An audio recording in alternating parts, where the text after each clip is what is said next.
saya bacakan jabatan beliau. Beliau adalah merupakan lulusan Universiti Al-Azhar Mesir. Beliau bergiat aktif sebagai moderator agama di iloveislam.com serta penulis blog di aljofri.iloveislam.com. Beliau kerap kali muncul di kaca TV melalui rancangan TV seperti Tanyalah Ustaz, Puja, Nasi Lemak Kopi O di TV 9, Assalamualaikum dan Muhasabah di TV Al-Hijrah. Beliau juga merupakan pengisi tetap rancangan mingguan di Radio Hakim FM dalam slot Pagi Jangan Nanti. Beliau kini merupakan seorang pendakwah yang aktif ke seluruh negara dan menetap di Kuala Lumpur.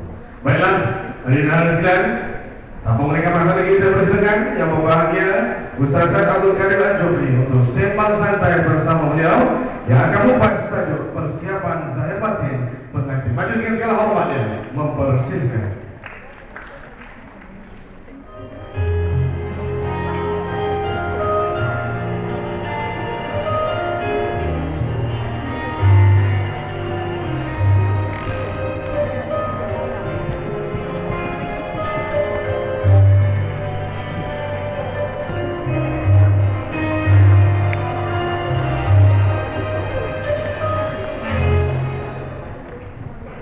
Bismillahirrahmanirrahim. Alhamdulillah, salatu wassalamu ala sayyidina wa habibina rasulillah wa ala alihi wa sahbihi wa mawalah.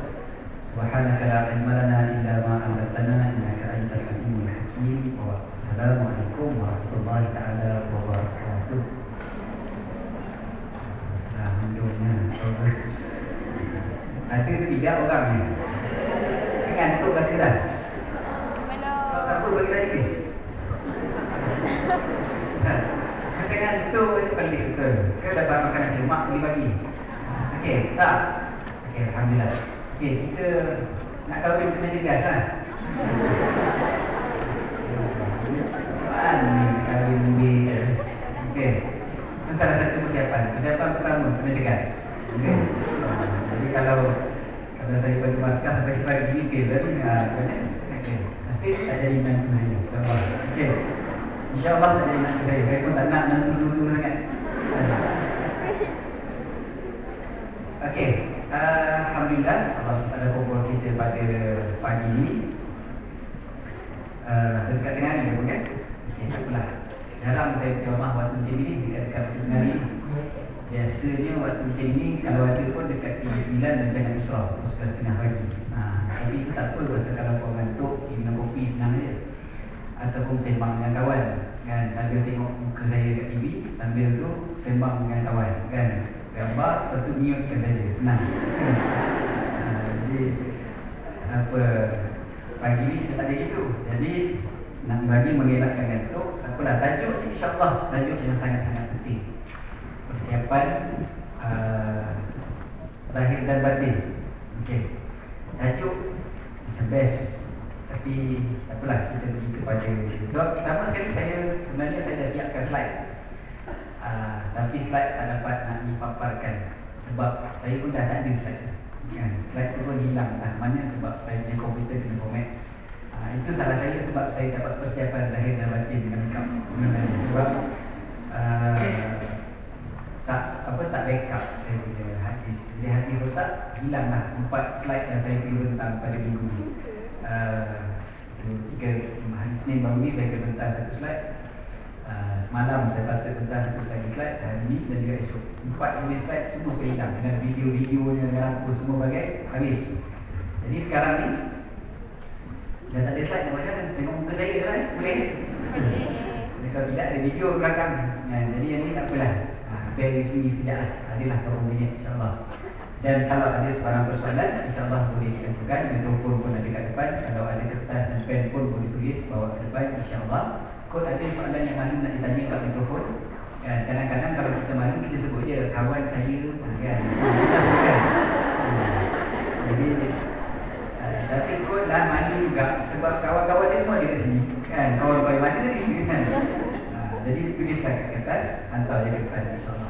Okey, kita terus pergi kepada tajuk kita tadi persiapan. Bila kita sebutkan tentang persiapan nak kahwin, nak anak memang confirm lah penting bersiap ni. Sebab kita nak buat apa pun dia siap kan, dia prepare betul-betul. Jangan kita masuk satu perkara atau membuat satu perkara tanpa ada persiapan yang lengkap. Sama macam saya pada pagi ni, saya kena ada persiapan. Nak datang ke sini, saya kena bersiap sedia. Tak boleh main bedah saja, start kereta terus datang sini, tengoklah apa yang keluar kat mulut aku keluar. Dia tak jadi. Dia kena ada persiapan, dia kena ada persediaan. Macam tu juga lah, cuba kita bayangkanlah orang yang bila kita bersiap untuk buat satu benda, kita mestilah bersiap bukan semata-mata untuk memasuki, contohlah kata kita straight to the point perkahwinan kan. Kita bukan bersiap ini dari sudut hanya semata-mata hari perkahwinan semata-mata. Alhamdulillah. Tolong cucuk dengan saya. Manja saya ni.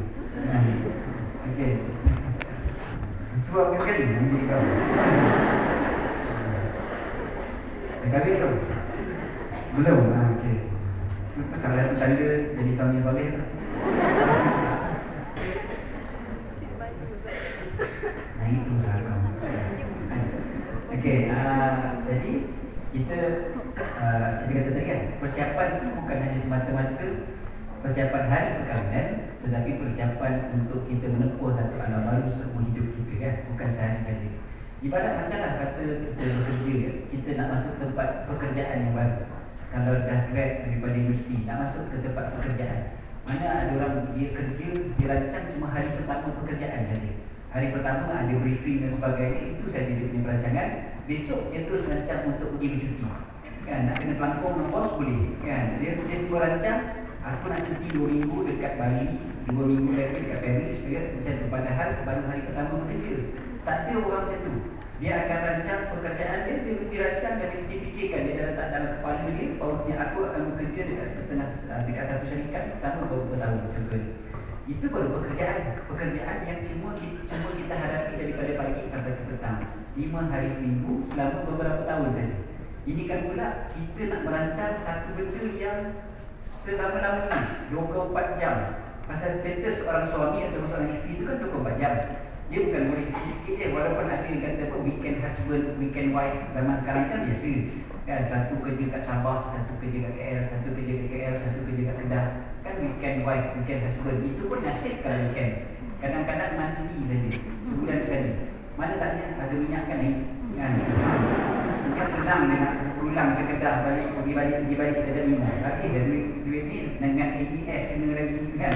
Jadi dalam tempoh sebulan dia nak pulang, dia kan boleh pulang macam dulu. Walaupun demikian, dia tetap status dia tak berubah. Dia tetap suami ataupun isteri kepada seseorang kan. Dia tetap kekal status dia. Walaupun dia cuma jumpa isteri dia ataupun suami dia, pasangan dia cuma jumpa seminggu sekali sekalipun, status dia kekal, iaitu dia suami ataupun isteri selama 24 jam 7 hari seminggu, 24/7. Tak ada satu saat melainkan dia adalah pasangan kepada satu lagi, kepada seorang lagi pasangan dia.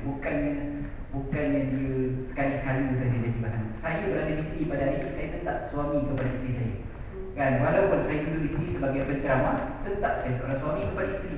Saya tetap bapa kepada anak-anak saya. Macam tu lah. Okay, jadi mesti prepare lebih. Saya jadi penceramah ni, saya cuma ceramah 2 jam, habis, selesai. Balik, orang faham tak faham, ketika orang lain kan, habis. Macam tu je. Orang nak ketawa, tak nak ketawa, beli kan. Saya buat lawak, orang menangis contohnya. Tak ada effect pada saya. Habis 2 jam saya balik kan. Tapi itu pun saya prepare. Tapi status saya sebagai seorang suami 24/7. Tak ada satu saat melainkan saya tetap menjadi seorang suami. Saya tetap menjadi seorang ayah. Macam itulah. Lagi maknanya persiapan lebih lagi lah kita kena buat. Okey. Jadi apa benda nak persiapkan? Lahir dulu ke batin dulu? Okey. Kita cerita tentang persiapan ni. Masalah kita tengok pada hari ini kita gerun kan, tengok statistik perceraian yang terlalu banyak dekat seluruh dunia, bukan saja di Malaysia. Di Amerika, status perceraian lebih daripada 50% perkahwinan berakhir dengan perceraian. Lebih 50%. Maknanya kalau waktu kahwin, kalau kepala, cerai tak lama ni. Tentu. Walaupun pada hari tersebut kita nampak dia seronok, dia suka dan sebagainya, dalam kepala dah ada dah. Sebab lebih separuh, maknanya majoriti akan bercerai. Majoriti bercerai. Dalam pada tahu lah. Jadi kami tak mana kan. Sampai ada istilah perkahwinan, dipanggil perkahwinan pertama ni seolah-olah perkahwinan percubaan. Untuk mengenali supaya boleh kahwin satu lagi yang lebih stabil. Dia begitu lah. Sampai ke tahap itu. Macam seolah perkahwinan pertama ni macam P, relation P saja. Dia belum tentu lagi dia lulus atau tidak. Dia sampai gitu sekali. Dan inilah yang berlaku dekat US. Dekat negeri-negeri Arab pun tak kurang dia punya statistiknya lebih kurang sikit lah. Kalau kurang pun 49%, 48%, hampir-hampir 20% juga. Okey, dekat negara kita pun macam tu juga. Dekat negara kita pun perceraian berkelama kali. Dia punya statistik. Bayangkanlah, ada orang boleh bercerai hanya semata-mata kerana apa? Hanya semata-mata kerana isteri dia tak cicit ubat gigi daripada bawah. Nah, kisah benar yang saya jumpa sendiri, kes ini lebih kurang 10 tahun lepas. Kisah benar 10 tahun lepas ni, bukan baru-baru saya jumpa ni 10 tahun lepas saya kata kes. Saya jumpa sendiri kes ni, suami ceraikan isteri kerana isteri tak picit ubat gigi daripada bawah. Kau nak suami dulu. Okay. Picit pasal apa? Ialah isteri picit ubat gigi daripada tengah, suami picit daripada bawah. Suami komplain, dan aku picit daripada atas tak ada tiga. Mula-mula baiklah, lembut je kan, memang lembut dia tegurnya. Ayang-ayang boleh tak ayang picit daripada bawah lembut je. Dan lama-lama tak faham maksud orang suruh picit daripada bawah, atas juga dia picit. Dan seorang isteri pula, dah lama-lama dia pun sakit telinga dia. Lagi dia pun menjawab, dia abang itu pun nak bising kan. Pijit bawah ke atas ke sama, dia keluar juga kat gigi tu kan. Dia mudah ada nak menjawab kan. Dah kali suami pun mengang betul. Mungkin dalam kepala dia satu benda, iaitu dia rasa isteri tak hormat dia. Hanya semata-mata kerana tu dia rasa isteri dia tak respect dia. Lah kali terus menuturkan perceraian. Tahu tak, bila dia bercerai daripada tempoh perkahwinan dia kahwin, dia bercerai tu lepas 6 bulan dia kahwin. Tahu tak berapa lama dia bercinta? Dia bercinta selama 6 tahun. Dia lah selama bercinta tak tahu bagi gigi cik mana. 6 tahun dia bercinta, 6 bulan bercerai. Ini kisah benar. Sebenarnya saya tak cerita lah kat negeri mana, tapi memang saya jumpa sini kes ni. 6 tahun kahwin, 6 bulan bercerai sebab ubat gigi picit daripada tengah. Itu je. Nampak tak kat situ? Masalah utamanya adalah tidak tersedia untuk menghadapi perkahwinan tinggi. Dia tak tersedia untuk menghadapi alam perkahwinan. Dia nak cara dia sahaja. Jadi sometimes kita tak boleh blame satu pihak saja. Dia tak boleh blame apa punya suami ni kan. Yang orang lelaki pula mampu punya tegur isteri ni, macam sangat kena picit dia bawah kan. Yang isteri pula yang perempuan pula apa punya suami dia tu kan, itu pun nak cerai. Kita tak boleh salahkan satu pihak saja. Dua pihak sama. Dua pihak digagal untuk menghadapi perkahwinan dengan baik. Dia gagal untuk bersedia berjumpa dengan perkahwinan dengan baik. Akhirnya berakhir dengan perceraian. Okey, tapi saya tak nafikan. Sebelum kita cerita tentang persiapan ni, saya tak nafikan kita bersiaplah macam mana sekalipun tidak mustahil kalau kita tak cerai. Sebab kahwin dan cerai ini dia memang sunnatullah. Dia bukan maknanya satu benda yang mustahil berlaku bila kita dah bersiap. Tidak, samalah kita bersiap dari exam, tapi kadang-kadang tak dapat juga keputusan yang kita harapkan. Kita bersiap tapi tak dapat juga apa kita nak. Itu benda biasa. Tapi sekurang-kurangnya apa yang Allah Ta'ala suruh pada kita, kita mesti bersedia kan? Kita mesti cuba dulu, buat dulu, usaha dulu. Natijahnya serahkan kepada Allah SWT. Yang penting usaha dulu untuk bersiap. Okey. Kemudiannya, kalau saya tanya kepada kebanyakan muslimat pada hari ini, kalau saya tanya, bersediakah anda untuk berkahwin? Kalau perlu kahwin besok, sedia tak kahwin besok? Jawab, boleh? Sedia? Tak. Yang tak jawab tu boleh sedia lah tu. Mana nak jawab? Kalau aku jawab sendiri nampak kalap sangat pula. Jadi tak jawab lah. Tapi ni kebanyakan belum kahwin kan? Betul? Ke kahwin dah? Kebanyakan belum. Mungkin ada yang dah kahwin, tapi kebanyakan belum. Okay. Dah bersedia ke untuk kahwin besok? Confirm lah belum, sebab belum isi borang kan. Kutu kahwin dah masuk pun, borang kena isi dulu, borang kena isi. Lelaki tu kena isi dulu, lelaki tu isi pula. Mestilah ada lelaki dia. Kan, kalau tak ada lelaki dia, bukan dia isi borang. Okay, kemudiannya, kadang lelaki isi borang pun, dia punya proses dia bukan makan masa sehari dulu, kadang-kadang seminggu dulu, kan, confirm dah tak kahwin besok. Tapi nak diandaikan, maknanya persiapan dari segi kita sendiri, mentally, physically, emotionally, spiritually, adakah kita dah prepare atau belum? Okey. Banyak orang juga kalau kita tanya, hari perkahwinan tu dia rasa dia tak prepare. Ya betul lah nak kahwin hari ni. Laki maupun perempuan sama. Muslim muslimat sama je. Biasa je. Ya betul. Aku ni akan menggelar suami luar kan? Kadang-kadang ada senang rasa takut. Kadang-kadang rasa nak lari sebenarnya. Bercinta macam nak rak bertahun-tahun, tapi hari kahwinan dia rasa macam nak lari. Ada juga sebab dia rasa dia tak prepare. Yang sebenar-benarnya kalau kita takut berkaitan dengan preparation ni, takut sangat prosedur ambil sampai ketua tak kahwin. Saya nak tunggu ready 100%, memang tak ready 100%. Pasal apa? Persiapan ini, persediaan ini, dia akan ambil masa hatta selepas daripada kahwin. Sebab kita mula kenal diri kita dan kita mula kenal pasangan kita lepas daripada kahwin. Sebelum kahwin mana kenal? Kan? Kenal lah macam-mana sekalipun tak kenal betul. Walaupun ada proses pertunangan, tapi pertunangan pun tak cukup untuk mempersiapkan diri kita 100% dalam alam kahwinan. Jadi jangan expect kita boleh bersiap 100% baru kita nak kahwin. Kita cuba apa yang kita mampu, kemudian yang bismillah, tawakal pada Allah. Habis. Kan? Okey. Apa dia yang perlu kita prepare? Pertama, Nabi SAW bagi tahu kepada kita dalam hadis yang sangat-sangat popular. Nabi SAW bagi tahu, ya masyarakat syabab, man istata'a minkum al-ba'a falyatazawwaj. Wahai kalian pemuda, siapa di kalangan kalian yang mampu untuk berkahwin, maka kahwinlah. Mampu kat situ, perkataan yang digunakan Nabi SAW adalah perkataan al-ba'ah. Al-ba'ah, mampu dari sudut al-ba'ah. Al-ba'ah ni apa dia? Dalam hadis tersebut, man istata'a minkumul ba'ah falyatazawwaj. Ulama mengatakan maksud ba'ah pertama sekali adalah mahar perkahwinan. Mahar perkahwinan maknanya dia dah mampu dari sudut financial.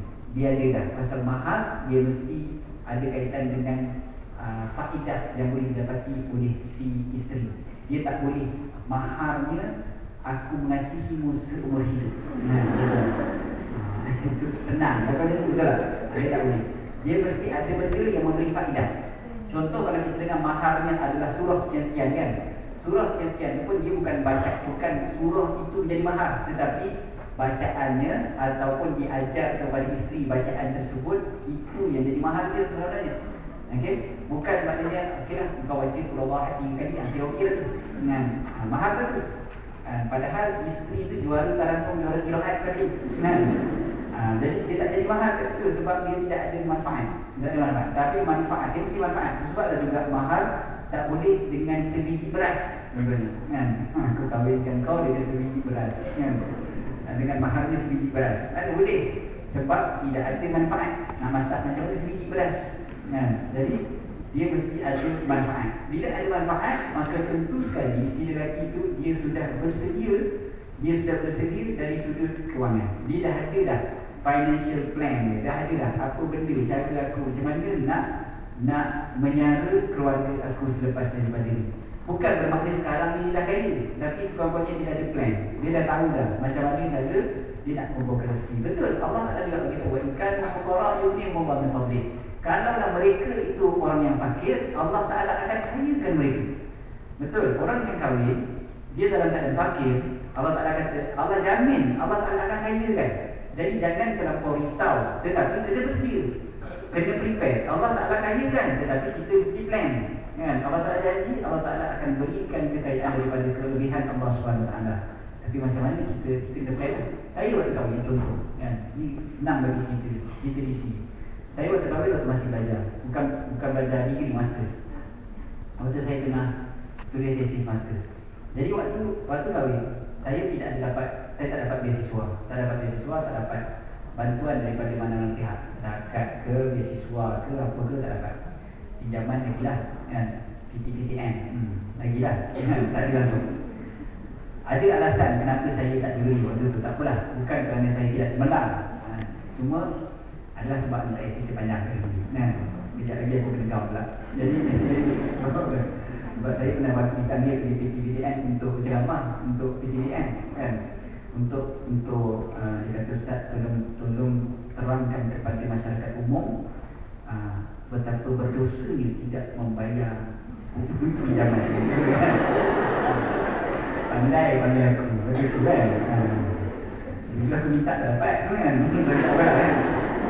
Okey. Jadi saya ceritanya waktu belajar kan, saya dah habis degree, saya nak buat masters.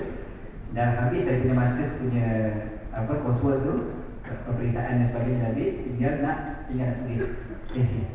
Bila nak tulis tesis nak tulis, kalau di Mesir kita buat tesis memang sangat lama. Dia bukan setakat setahun boleh siap. Mustahil orang boleh siap setahun tesis Mesir. Normally orang akan siap dalam tempoh 3-4 tahun ke 5 tahun. Itu standard untuk buat tesis kat Mesir. Tak campur dengan pengajian lagi. Pengajian tu wajib untuk ambil. Habis pengajian, habis 18 subjek, baru boleh ambil, baru boleh tulis tesis. Okey, jadi bila nak tulis tesis tu, saya nak kahwin. Mana tak nak kahwin sebab ramai sangat yang masuk minang. Ramai yang masuk minang. Bukan saya minang orang. Ramai yang masuk minang. Jadi maaf ni kan, itu nak dan saya belajar sana sini apa semua, banyak nak murid.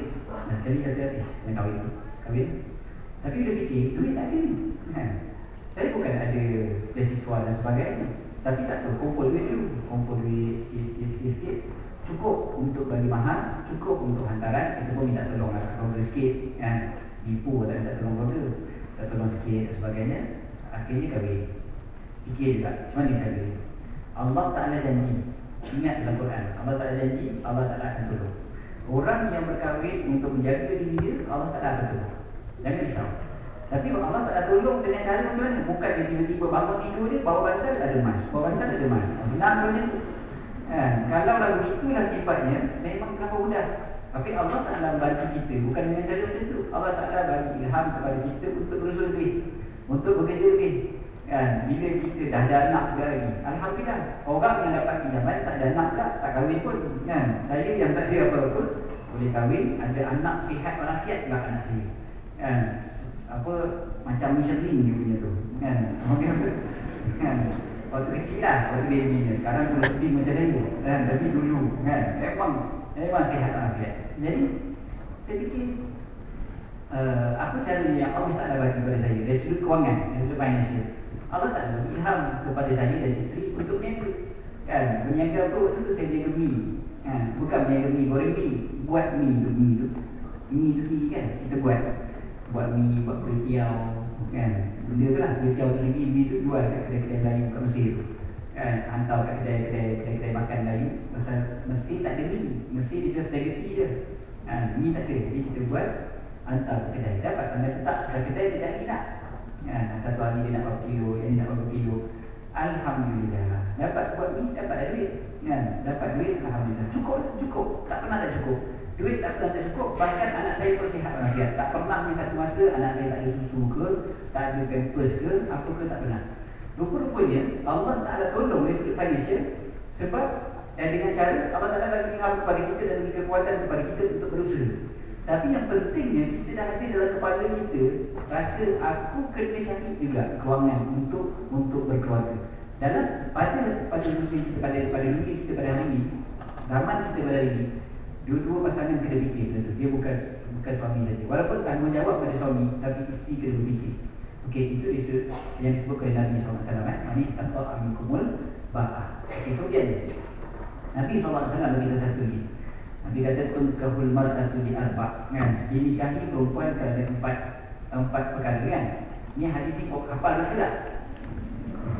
Hafal insya-Allah. Lagi-lagi muslimat hafal terus. Dinikahi wanita itu kerana empat perkara. Last sekali Nabi sebut kerana agamanya, kan? Dan siapa yang pilih agama ni untung. Macam kita bilang kan, Al-Qadh Zati Tariqat Jihad. Maknanya siapa pilih untung, siapa pilih agama untung. Siapa pilih untung rugi. Siapa pilih agama untung. Okey, jadi sekarang ni siapa pilih agama dia akan untung. Beragama kan, maka sebenarnya basic rule kepada persediaan untuk berkahwin adalah beragama. Itu yang sebenarnya.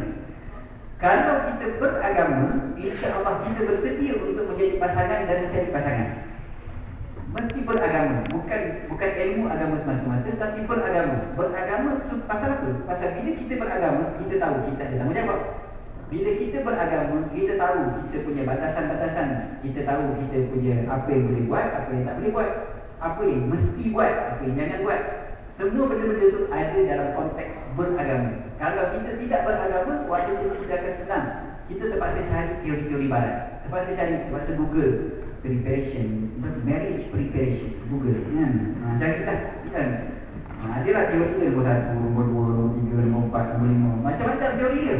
Tapi semua teori itu kita boleh summarizekan kepada satu perkataan, iaitu beragama sebenarnya. Macam yang saya sebut tadi, Nabi SAW beritahu mampu dia kan. Itu pun dia kembali pada beragama. Sebab orang yang beragama dia tak akan menzalimi pasangan. Dia tahu dia tak boleh zalimi pasangan dia. Jadi ketika tu dia akan ikat kepala dia fikir macam mana untuk memberi keadilan kepada pasangan dia. Sama ni pasangan, saya sebut pasangan, dia senang kan, suami ke isteri ke sama saja. Dia bila beragama, dia tidak akan menzalimi pasangan dia. Tapi bila hilang agama pada dia, maka ketika itu dia mudah untuk menjadi pasangan yang salih. Macam tu dia. Jadi kalau nak prepare, okey, contoh dalam preparation untuk berkahwin barat, biasa diletakkan rule number 1 adalah mengenali diri. Kenal diri sendiri. Sebelum berkahwin, persiapan utama adalah kenali diri dia. Sebelum kita nak kenal orang, kena kenal diri sendiri dulu. Kenal diri sendiri maksud apa? Tahu aku ni macam mana, apa kelebihan aku, apa kekurangan aku. Siapa yang pernah pergi interview kerja, itu salah satu soalan yang biasa ditanya oleh orang tukang interview. Betul tak? Ke tak tahu, tak pernah pergi interview. Okay. Biasanya orang yang interview dia akan tanya, ataupun dia akan minta kita tulis apa kamu punya traits ataupun apa sifat-sifat kamu yang positif, yang lebih, yang kelebihan kamu. Waktu tu kena puji diri sendiri lah kan? Sebab kita kalau kita tulis resume kan, kita kena angkat diri kita kan? Dia ni adalah seorang yang saya dia tak ada saya kan, dia nama Muhammad bin Abdullah adalah seorang yang sangat berdedikasi, cemerlang dalam tugasnya, sangat rajin apa semua kan, gini-gini kan. Dia kena tulis itu. Dia tak boleh dia ni buat kerja lebih kurang lah, rasa-rasa okey lah kan. Dia tak boleh dia resume macam tu, bertuah apa mana ambil diri kan. Dalam resume kena tulis hebat-hebat. Tapi hebat itu biar betul kerja dengan diri kita. Kita kena kenal diri kita siapa, apa kita punya kelebihan, apa kekurangan kita. Kita kena tahu kekurangan kita cepat kalah, kita tahu. Kekurangan kita pemalas, kekurangan kita pemotor contohnya. Mesti tahu kekurangan kita dan kelebihan kita. Itu sifat utama. Okey, bagi orang yang beragama, itu salah satu benda yang mesti ada pada dia. Sebab orang yang beragama, dia sentiasa muhasabah diri kan. Sentiasa koreksi diri. Dia bukan tengok orang saja. Dia ingat tengok balik diri dia. Gini. Tiap-tiap malam dia muhasabah diri dia. Jadi ketika itu sebenarnya orang yang beragama dia ada sifat pertama. Persiapan yang pertama yang ditunjukkan oleh ahli psikologi barat, dia dah boleh tick dah. Aku kenal diri aku siapa. Aku tahu aku punya kelemahan, aku tahu apa kelebihan aku. Sebab apa ahli psikologi barat suruh benda ni? Sebab kalau kita nak menjadi pasangan yang baik, kita mesti tahu bagaimana kita boleh compete pasangan kita dengan kelebihan yang ada pada kita. Dan kita berharap supaya pasangan kita boleh memperbetulkan ataupun menerima kelemahan kita kan? Ataupun dia boleh compete pula dalam pasangan, dalam keluarga tu, dia boleh compete pula kelemahan kita dari itu. Benda-benda ni kena dulu. Itu nombor 1. Nombor 2, tadi kenali diri. Yang kedua, dia sebut apa kita punya expectation kepada kita punya marriage. Apa kita punya jangkaan. Kita jangka apa dengan perkahwinan? Ada orang dia berkahwin, dia cuma meletakkan dalam kepala otak dia, dia berkahwin kerana tuntutan fizikal dan nafsu. Ada yang berkahwin kerana tuntutan emosi. Sebab dia perlu seseorang untuk dia share apa-apa yang ada dalam emosi dia ataupun dalam fikiran dia. Ada orang berkahwin semata-mata kerana dia tadi tuntutan fizikal, tuntutan emosi. Ada yang berkahwin kerana dia melihat mak bapak dia merupakan pasangan yang bahagia, maka dia pun nak macam tu juga. Ada yang berkahwin kerana tuntutan masyarakat. Tuntutan masyarakat, sebab masyarakat duk tengok bila kau nak kahwin, umur dah 27 tak kahwin-kahwin lagi kan? Masyarakat kan akan tekan sikit-sikit dan bila nak kahwin. Jadi dia akan tertekan dan dia memang akan terpaksa cari pasangan. Ada yang begitu. Ada yang berkahwin kerana sunnah Nabi SAW. Bagus dengar bunyinya kan? Sunnah Nabi kahwin tu kahwin dah. Ada yang berkahwin macam saja sebab lah. Ada sebab. Tapi kalau kita ni logik orang yang realistik, kita akan berkahwin kerana semua di atas kan? Semua sebab-sebab tu kita ada. Tapi bila semua sebab-sebab tu kita ada, adakah kita expect kita akan dapat kesemuanya sekali? Kita tak expect itu. Walaupun kita berharap begitu, harapan aku kahwin supaya aku mendapat pasangan yang boleh memahami emosi dan mental aku. Mentally fit punya pasangan. Dia fit bukan fit maksudnya betul, memang ada mentally fit. Kalau kena orang gila jadi ngamuk macam itu, maksudnya dia ni boleh menerima, dia sudah mental dia bersedia untuk menerima itu. Muslimat maksudnya tahu kita punya kelemahan dari segi emosi dan sebagainya, betul? Jadi pada satu masa kadang-kadang kita sangat beremosi. Kalau dapat suami yang ni keras, dia tak faham emosi wanita, dia tak sekali. Jadi kita menangis buat tak tahu. Kita merajuk, dia main game. Agak sakit dah, sakit aku kan. Kau buat tak tahu je, makin sakit ke di kepala, makin sakit ke hati. Macam mana pula dengan lelaki? Lelaki dia tak suka orang yang suka beletek, yang suka bercakap panjang sangat kan? Panjang lebar bercakap kan? Orang lelaki dia kalau sembang, mana ada panjang lebar sangat. Dia memang panjang, tapi yang dia cakap. Dia tak ada seorang cakap ini kan. Macam saya dengar cakap sekarang kan, dia paling tak suka orang lelaki. Orang lelaki tak suka dengan beletek panjang-panjang lebar. Tak suka. Kena dapat isteri yang jadi macam tu. Hari-hari macam-macam benda dia komplain. Bawa-bawa tadi traffic jam teruk sangat bang. Satu kereta depan dia, turun bila di bawah cerita ya Allah. Aku buat kereta pun jumpa juga orang ni kan. Tak baik cerita lah. Tapi bukan benda yang hebat sangat pun kan. Kalau dia polisi cakap apa-apa, tadi saya tengok kereta terbang-bang macam tu lah. Boleh lah cerita kan. Ini cerita traffic jam, hari-hari traffic jam kan. Kalau benda yang jadi cikgu kan, balik rumah bang, wah ni student saya nakal lah bang, ni nakal sangat-sangat. Ya Allah, memanglah student nakal kan, takkan jumpa semua student baik dia kata, mesti ada nakal kan. Jangan kira Allah, tapi aku kan, nak tutup tak boleh. Kalau dah mati berasa serpit, dia mulut dia kan. Tapi tak boleh. Benar ada normal. Agak-agak kan. Kalau kita harapkan pasangan kita itu betul-betul sebiji apa yang kita suka semata-mata, tak payah kahwin lah. Dia jangan sampai bila kita kahwin, kita nak satu, ada orang dia kahwin, dia nak pasangan yang sama macam ni. Janganlah macam tu, sebab kita tak pasangan yang kompatibel dengan kita, bukan sama dengan kita. Yang penting kompatibel, bukan sama. Kalau sama lain. Jadi kita punya persiapan sebelum kahwin apa dia? Contoh tadi tu, kita expectation kita untuk perkahwinan, kita kena expect benda yang real, bukan benda yang khayalan semata-mata. Semata-mata seperti mana dalam perkahwinan, dalam cerita-cerita fairy tales kan, happily ever after ujungnya kan. Jadi jangan harapkan begitu. Jangan harap ada prince charming yang akan datang mengambil aku daripada rumah keluarga tu kan. Dan prince charming ni lagi kan, maknanya sampai itu yang dibayang-bayangkan, ini dah dia prince charming aku. Jangan terlampau mengharapkan itu. Maksudnya sebelum kahwinan, persiapan itu sangat-sangat penting. Jangan letakkan diri kita, suami aku, bini aku, suami aku ni kena pilih. Pasal ada orang ni sebelum kahwin kita tengok kan. Saya dengar seorang muslimat waktu tu, ni cerita lain 10 tahun lepas. Dia untuk saya belum kahwin dia kata dia belajar dengan saya, anak murid saya lain kan. Tapi biasa dalam 2-3 tahun dulu saya lah. Jadi saya mengajar, dia cakap kat belakang dekat kawan dia. Kata aku kan, kalau dapat kahwin dengan ustaz kan. Kalau dapat kahwin dengan ustaz kan, aku nak buat dia letak dalam kitchen aku, simpan dalam poket aku. Jangan bagi orang lain tengok kan. Hanya aku saja dan aku letak dalam poket aku kan. Bunyi dia sama dia boleh, sama dia terlalu romantik atau terlalu menyeramkan.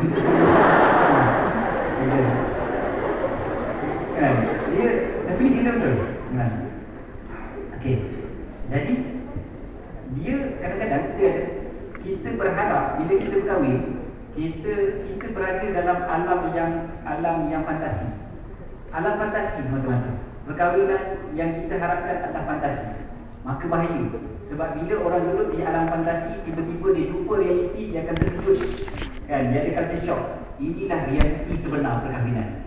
Jadi sebab kadang-kadang bila kita dengar cerita perkahwinan yang best-best saja, jaga dia kan. Sebab saya dengar Ustaz Muhammad Aramin dia sebut dalam radio baru ni, dia kata bila kita melihat keluarga yang bahagia, kita melihat pasangan yang bahagia, kita kena tahu bahawasanya di sana ada pengorbanan yang dilakukan oleh pasangan tersebut. Kalau kita tengok keluarga yang kebahagiaannya sangat-sangat berlimpah ruah, kita kena tahu bahawasanya pengorbanan dia besar. Dia mesti berkorban, barulah dia boleh bahagia. Ya, jadi kalau si suami, kita tengok suami isteri itu bahagia, suami itu mesti berkorban dan isteri itu mesti berkorban. Dia bukan duduk di alam fantasi. Dia ada benda-benda yang dia sanggup korbankan. Ketika itu barulah dia boleh jadi bahagia. Tapi kalau kita duduk di alam fantasi, kita tak nak korban apa-apa. Kita nak semua benda yang kita harapkan. Jadi waktu itu takut nanti kita terlepas jatuh, waktu itu sakit. Jadi biar sebelum kahwinan prepare dulu kita punya mental bahawa perkahwinan bukan seindah yang disangka di dalam alam fantasi.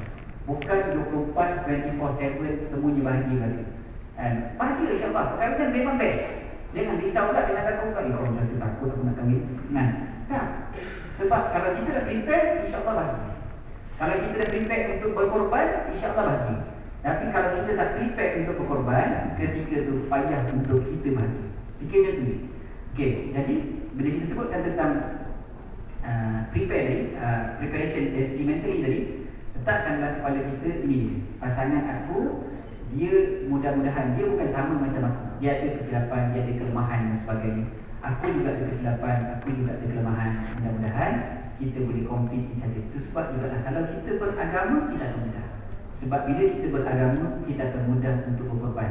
Bila kita beragama, kita akan mudah memaafkan orang.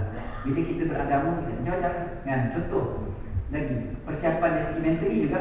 Dari segi contohnya communication skill kan. Tadi bila saya sebut pada orang lelaki, dia kata biasanya orang lelaki tak suka dengan orang lelaki kan. Abang-abang di bang traffic jam teruk sangat kan, kereta depan ni abang, kereta depan terlampau bawa semua panjang dia buat macam kan. Dan dia kata aku itu depan tu sangat abang kan. Yang suami buat macam mana? Ni saya ambil Ustaz Muhammad Alamin punya teori. Bukan saya punya teori ni kan. Sebab saya pun bila dengar cakap betul juga boleh buat kan. Dia cakap apa? Bila isteri tu cakap banyak-banyak itu kan. Kereta depan tu slow sangat bang. Macam baru belajar bawa kereta bang kan. Apa suami kita boleh jawab? Jangan buat bodoh. Jangan cakap lawan sabarlah sikit je pun. Orang perempuan tak suka dengan dia kan. Walaupun dia tahu kita betul kan. Memang kena sabar. Tapi dia tak suka dengan dia. Sebab dia berkata bukan dia nak komen daripada orang. Jadi dia nak terima yang mendengar. Jadi cara ni macam mana? Cari jawapan yang terbaik adalah jawab ini je. Kan bila dia cakap orang bawa kereta tu semua orang apa macam baru belajar bawa kereta bang. Yang suami pun kena jawab macam baru belajar bawa kereta.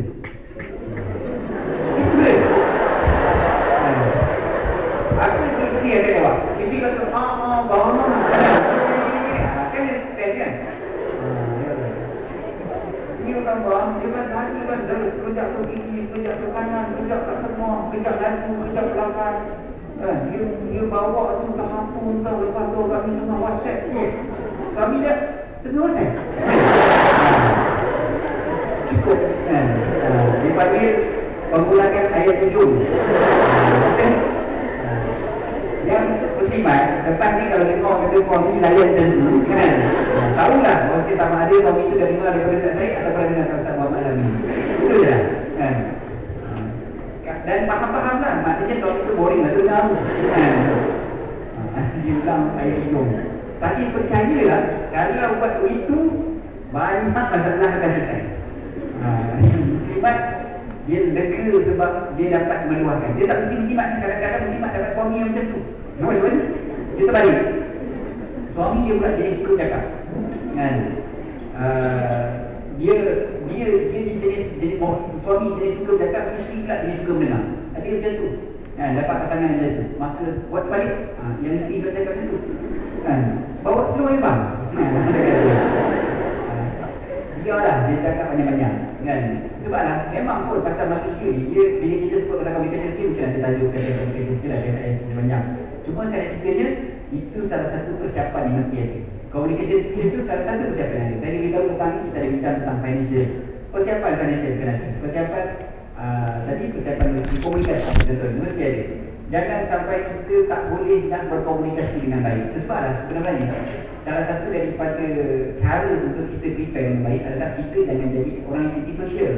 Kita kena bermasyarakat. Bila kita bermasyarakat, kita duduk di alam universiti, alam kampus, kita bergerak dengan satuan mahasiswa dan sebagainya, kita akan raih sedikit sebanyak communication skill.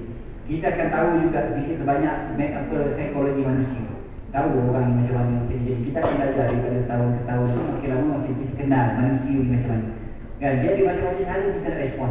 Mula-mula kita jumpa satu kes, kadang-kadang kita respon sangat negatif. Tapi lepas tu malam kita sudah tidur, kita fikir balik. Patut aku respon macam lain kan, lebih baik patutnya. Respon aku tadi salah. Lepas tahun kita jumpa pula orang yang lebih kurang macam tu juga sifatnya kan. Kita respon belum, bukan negatif macam tahun lepas, tetapi belum cukup sempurna. Malam tu kita fikir balik, patut aku respon gini-gini, kan lebih baik. Macam itulah daripada masa ke masa kita akan belajar daripada pengalaman kita bagaimana untuk berkomunikasi dengan lebih baik.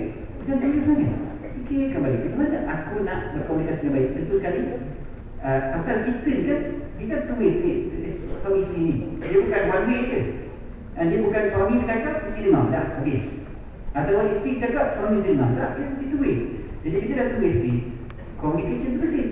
Bagaimana kita cakap dan bagaimana kita respon. Respon kita ni sangat-sangat menentukan kebahagiaan dalam keluarga sebenarnya. Sebab Nabi SAW ajar kita kan, dalam tafsir, jangan marah, walakal jannah, bagi kau syurga. Jangan marah. Nabi SAW bagi tahu. Bukannya Nabi kata jangan marah tu maksud tak logik tak? Tak logik kan? Orang tak marah. Ada tak jumpa manusia yang tak pernah marah sehidup? Itu bukan manusia namanya. Tak, patung. Takkan ada manusia yang tak pernah marah. Dia kata, tak, saya daripada nasi keluar daripada kubur masih saya senyum. Tak kira waktu bila pun sampai sekarang sekali pun tak kira. Mungkin punya saraf saya tak kena gambar Allah Ta'ala kan. Tapi memang dia tak pernah marah. Kita tak jumpa. Sebab apa saya kata tak jumpa? Sebab Nabi SAW adalah seorang yang paling bersifat penyabar dan bersifat lemah lembut. Tapi Nabi SAW juga ada perasaan marah. Nabi SAW pernah marah sampai merah pada muka baginda SAW yang mulia. Menunjukkan bahawasanya sifat marah ada pada manusia yang paling sempurna, iaitu Nabi SAW. Cuma kenapa Nabi kata jangan marah pula? Takkan Nabi cakap benda yang kontradik? Tidak. Maksud Nabi SAW dia kata jangan marah, maksudnya jangan bertindak dengan marah. Jangan buat sesuatu dengan kemarahan kita. Kan itu juga adalah communication skill. Bagaimana kita nak menyampaikan kemarahan kita tu, Nabi kata jangan bertindak dengan marah. Maksudnya jangan kita bercakap, jangan kita bertindak dengan sebab emosi marah kita tu. Sebab Nabi suruh kan, bila marah suruh ambil semayang kan? Bila marah ambil semayang. Sebab marah daripada syaitan dibuat daripada api, dan api akan dipadam dengan air kan? Okey, jadi api boleh dipadam dengan air semayang itu. Marah boleh dipadam dengan air semayang. Jadi kita diarahkan untuk ambil semayang. Kan bila kita ambil semayang, kita akan pause sekejap. Kita akan relax sekejap. Kita akan fikir apa patutnya aku jawab kepada orang sini. Bukan saja pada perkahwinan, pada kawan-kawan pun macam tu. Kan kita bengang dengan orang dan sebagainya. Kadang-kadang kita bertindak cepat, kita mengamuk, kita marah, kita menjerit dan sebagainya. Dan fikirkan tadi. Okey.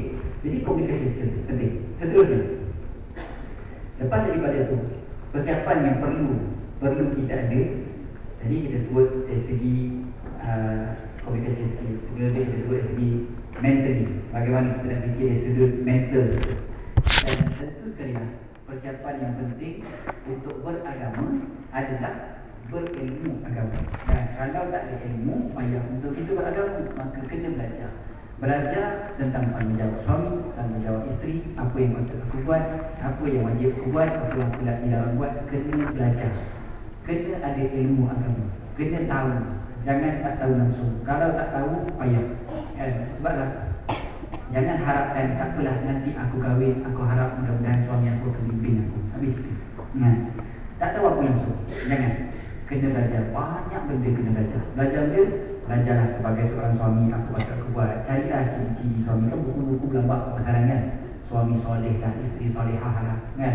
Teori Adam Hawa lah. Macam-macam ni. Cari kat pasaran, baca buku tu. Tengok ni apa yang patut aku ada, apa ilmu yang patut aku ada. Kan jangan sampai nak jadi imam dalam keluarga, nak jadi imam semayang pun tak ada.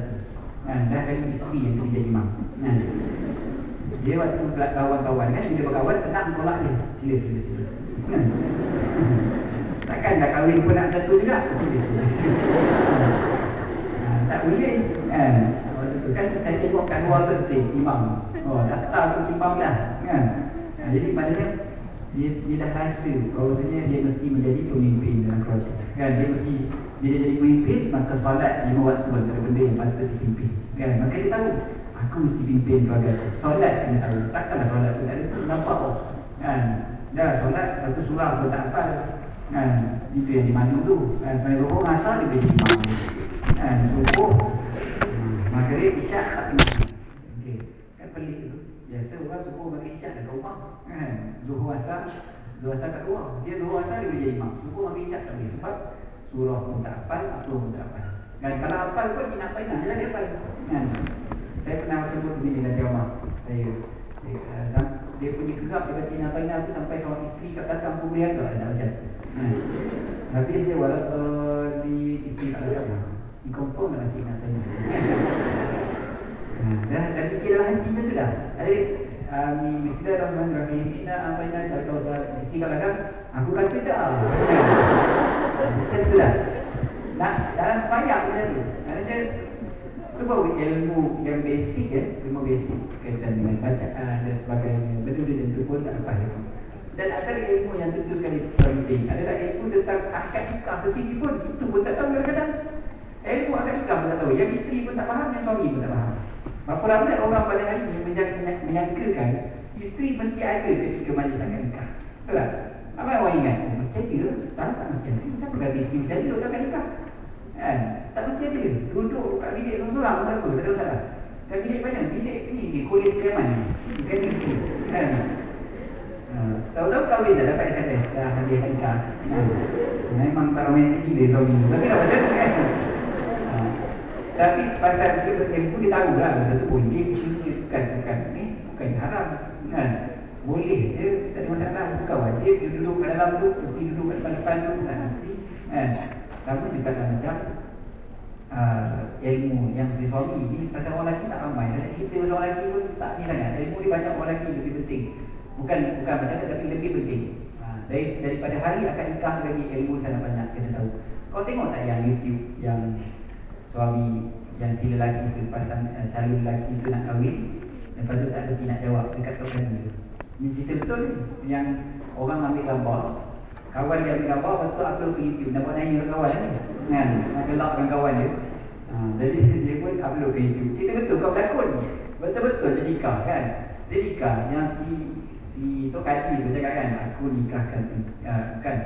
Dia panggil dulu kan, wahai Awang bin Abu kan. Dia baru sebut je wahai Awang bin Abu. Yang si lelaki tu pun dengan mikrofon ada dekat dia. Dia pun jawab wahai Awang bin Abu. dah orang suruh ikut je Tok Haji, dia pun ikut kan.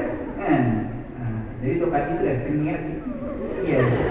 Tok Haji kata, Tok Haji kata apa? Sabar. Kan? Bila saya goncang, baru jawab. Bila saya goncang, baru kau jawab. Goncang. Okey, tak apa. Jadi dia pun tunggu. Hai awang bin Abu, aku nikahkan engkau dengan sekian-sekian, dengan mas kahwin sekian-sekian. Tunai. Tok Haji pun goncang.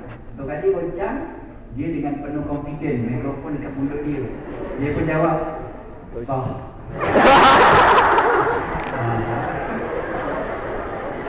Tok Haji ketawa, dia pula sahkan aku. Ini confirm sebab biasa tengok cerita Melayu dia kan. Sah kan. Dia besar dia. Satu mati tu semua gelakkan dia. Kesian kawan dia. Kan? Mungkin sebab nervous, saya tak ngerti. Mungkin nervous banyak. Kan? Dia mungkin nervous sangat-sangat. Tapi kalau dia pun nervous, kan? Janganlah melampau gitu kali. Kan? Dan bagi saya, sebabnya sebab ilmu. Sebab dia tak belajar betul-betul. Sebab ilmu tu tak ada. Dan nasib Tok Haji tak tanya dia lagi rukun Islam, rukun iman. Kan? Bukan kabut lagi dia. Kan ada kawan saya seorang, memang cerita betul ni. Tak jauh dari sini office dia. Dia tanya, orang tak salah kan? Dia tanya pada orang yang kerja kat syarikat dia. Dia tanya, ingat tak tanya pengalaman kerja ke apa? Dia tak tanya langsung pengalaman kerja. Dia tanya, kamu bagi tahu saya rukun iman. Terkejut tuan, rukun iman. Kan? Komen nak terima, nak kerja. Jadi, rukun iman. Okey. Rukun iman. Okey, boleh. Jadi dia kata, pertama percaya kepada Tuhan. Okey, bagus. Kedua, kesetiaan kepada raja. Kesetiaan kepada raja dia kan. Rukun iman dia. Memang kisah benar ni. Memang kisah benar berlaku pada kawan saya. Saya tak cerita dengan kisah benar berlaku. Jadi, benda berlaku. Cuba bayang kalau Tok Haji dengan tanya benda ni.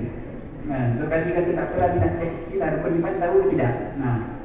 Basic pun tak tahu. Agak-agak dia boleh tak membina rumah tangga yang diredai oleh Allah SWT. Bila ilmu yang asas kepada agama dia pun dia tak tahu. Bukan kata ilmu perkahwinan, ilmu yang asas tu pun dia belum tahu. Jadi bukanlah saya masukkan kat sini, lepas ni korang pun pergi tanya pula kat tunang masing-masing kan. Rukun iman berapa bang? Tak payah tanya lah. Tapi kita boleh agak lah kan. Dia punya agama ni macam mana, beragama ni macam mana. Dan memang pun saya tak nafikan, ketika telefon pertunangan, biasanya dari segi amalan memang kita tak nampak, kita tak tahu. Sebab senang, dia tidak tipu kan. Kita telefon pukul 10 pagi, dia jawab lambat. Kenapa jawab lambat? Baru lepas semayang kan. Semayang duha kan. Kita tak tahu kata dia semayang duha siap ada kundut dekat terus kan. Pukul 10 pagi kan. Padahal baru bangun tidur, baru semayang subuh gajah. Kita tak tahu. Dia ingat semayang duha kan. Lagi nak pakai suami aku semayang duha kan. Kita tak tahu. Tengok semayang kan. Dah semayang, lepas tu kan macam 2 malam lepas saya forum dengan Dr. Izzah Arif, classmate saya dulu. Dr. Izzah Arif forum dekat UPN. Forum kat UPN, dia cerita pasal kisah student dia UKM. Dr. Izzah bicara UKM. Ada orang UKM ni? Ada. Dr. Izzah Arif dia cerita, dia kata ada anak murid dia nak kahwin. Tapi yang saya baik tanya dia dulu. Bincang dulu. Ustaz, saya nak kahwin Ustaz. Ada pasangan ni nak minta pandangan Ustaz. Siapa pasangan kamu? Pasangan saya student sini juga, tapi dia warga negara Iran. Orang Iran kan handsome kan? Jadi lelaki itu lelaki Iran. Kata okey. Jadi si Ustaz tanya, Izzah kata kamu ni tak takut ke dia Syiah? Yang perempuan tu Syiah. Begitu tak? Syiah pun tak tahu. Okey, tak apalah. Syiah tu gini. Lepas tu Ustaz Izzah tu tanya, dia punya semayang macam mana? Sebab orang Syiah ni biasa jamak dia semayang dia kan. Jadi dia pun tanya, Syiah dia punya semayang macam mana? Dia jawab, dia kata Ustaz, dia rajin semayang kan? Rajin, jadi sangat rajin semayang kan? Saya kalau keluar dengan dia Ustaz, kalau dia semayang ruku dengan asal-asal dia semayang kan? Kan? Dia kata tu asal kali bayang. Dia tunggu. Dia tak tahu kata kawan tu jamak dia memang Syiah. Bila cerita pasal nikah Am pun tak faham apa dia dan sebagainya. Maknanya sebab kita tidak banyak ilmu agama sampai macam kita tak boleh nilai orang tu macam mana. Tapi paling tidak yang kita boleh nilai adalah cara berfikir. Cara berfikir dari sudut agama. Macam mana dia berfikir? Dia fikir tentang perkahwinan ini hanya sekadar seronok-seronok saja, ataupun dia berfikir dalam pemikiran dia hendak membentuk baitul muslim yang benar-benar rumah tangga seorang Islam, rumah tangga yang bersifat Islam dan rumah tangga yang boleh membentuk masyarakat muslim kemudian. Dia fikir tak macam tu? Ataupun dia memang tak nampak langsung benda tu? Ataupun pemikiran dia tu ada certain pemikiran dia memang terus bercakap dengan kita terus. Bila kita bincang sikit bab Brunei tahun ni tak sana kemudian kan? Tembang kosong kan? Forward kat WhatsApp kan? Zaman sekarang kan forward WhatsApp tu semua kan? Forward kat WhatsApp kata Brunei kat sana kemudian ni. Dia pun jawab sebenar-benarnya kat Malaysia kita ni tak sesuai kat sana kan?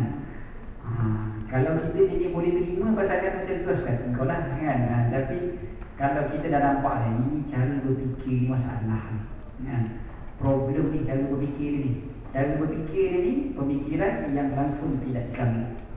Pemikiran dia terpengaruh dengan orang yang kata hukum ni memang tak sesuai langsung kat Malaysia. Kita kan masyarakat majmuk. Brunei tak apalah, dia tak nak pergi Brunei, dia tak tahu Brunei pun masyarakat majmuk juga.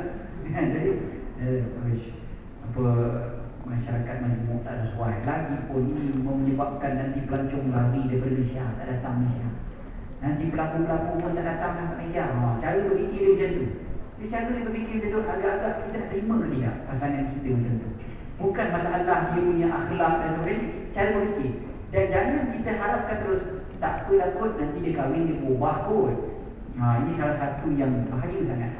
Antara ada benda yang saya biasa jumpa orang yang dia sebelum kahwin dia tidak bersiap untuk benda ni. Contohnya apa? Ada pasangan, ini bukan orang ni pun baik-baik ke kering, dia tak datang seminar ni. Ini cerita orang lain. Dia dah bercerita, orang tak cerita, orang kahwin terus, lepas kahwin pun cerita kan. Apa insyaAllah Jadi cerita orang lain tadi kan. Masa ketawa betul kan. Jadi ada yang bercerita kat luar. Dia nak tengok pasangan dia tu adalah orang yang memang panas badan. Memang panas badan sangat-sangat. Asyik-asyik ngamuk. Pukul sana, pukul sini. Dan lepas tu bila salah-salah sikit, kadang-kadang kena juga dekat si tunang ataupun maklunya. Benda ni banyak berlaku sebenarnya. Waktu bercinta dan kena tampor. Tapi kenapa kahwin juga? Kalau kita tanya, dia akan kata saya ingat dia akan berubah nanti lepas kahwin. Dan setelah orang perempuan dia pun dah lembut, dia kena pujuk bila kena tampar nangis baju tak mau jawab WhatsApp Ini zaman sekarang cerita ni. Lepas satu ketika dia kena buat balik, kena pujuk lelaki tu, janganlah saya tak dapat kawal emosi saya waktu itu. Saya minta maaf sangat-sangat. Saya tak berniat untuk menyakitkan awak. Saya berjanji saya akan cuba kontrol perasaan saya lepas saya pergi. Saya akan berusaha untuk menjadi suami yang penyayang. Dengar dia tu cari terus. Cari dia mungkin sekali, 2 kali, 3 kali. Banyak. Masalahnya dia kena tampar 10 kali. 10 kali juga lah dia ulang wayang dia juga. Dia ulang wayang. Dia punya word tu dia boleh copy paste balik ayat yang tadi. Tak ada masalah. Cari juga akhirnya. Lepas kali kahwin, lepas kahwin kena dasar sama. Yalah, sebelum kahwin pun dia dah berani angkat tangan. Agak-agak lepas kahwin dia jadi baik pula tiba-tiba. Tidak. Dan sebelum kahwin pun dia berani angkat tangan. Tapi ini berlaku. Saya jumpa seorang ustazah pun macam tu kena. Dia ustazah lah, belajar kat Al-Azhar kan.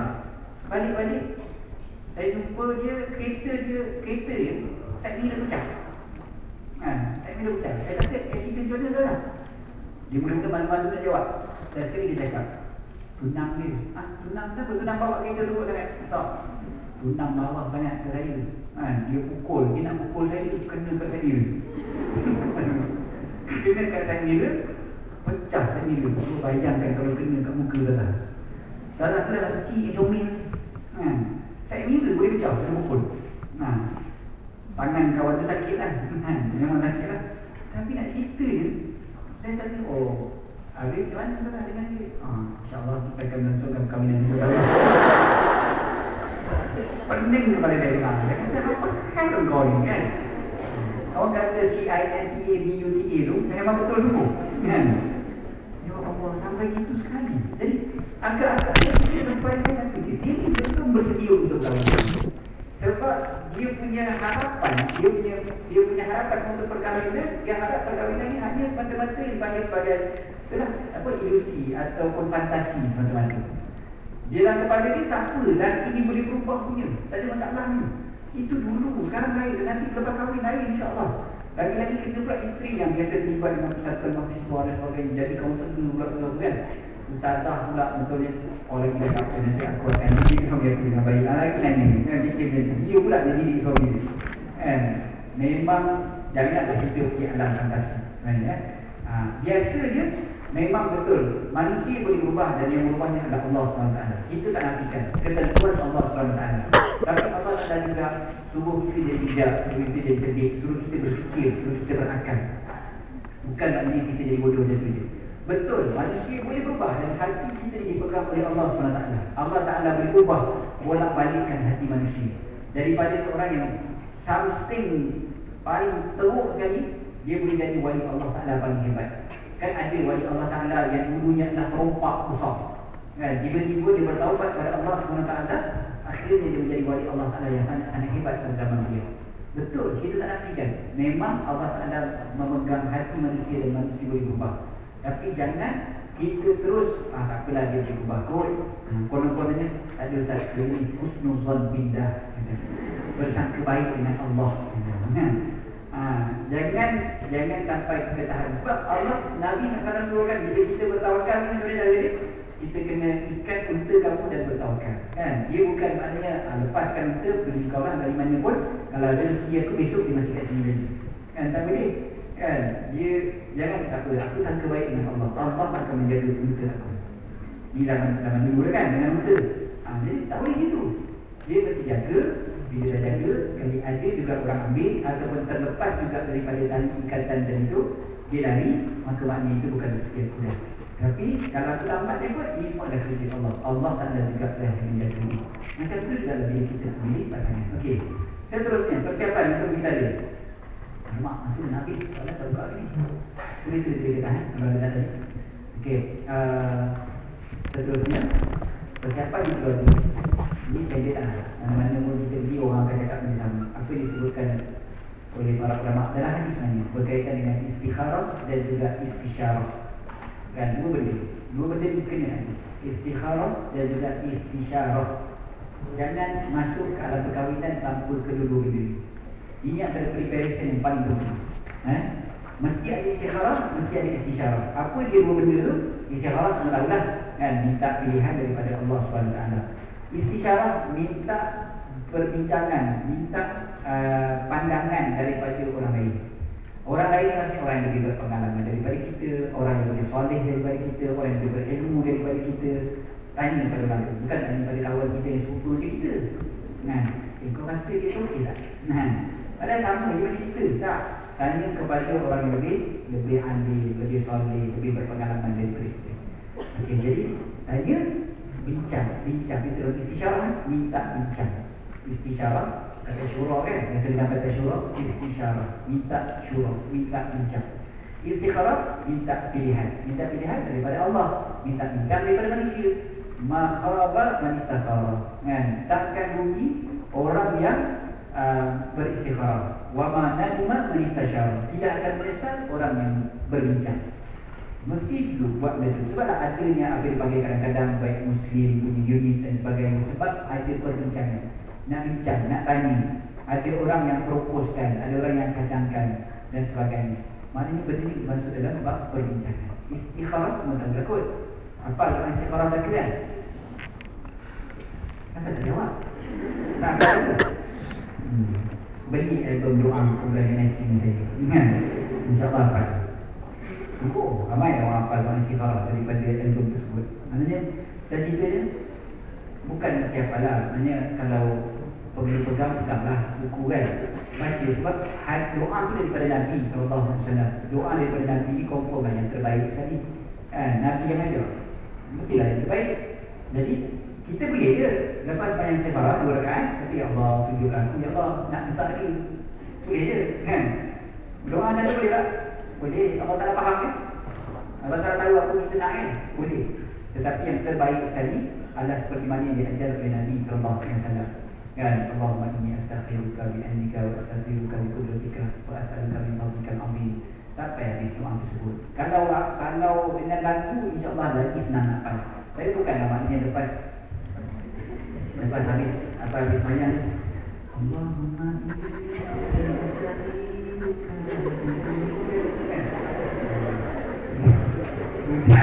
masih memperlihatkan pasal tidak. Memang beda tu boleh nak lagu pun tak ada masalah tak ada masalahnya.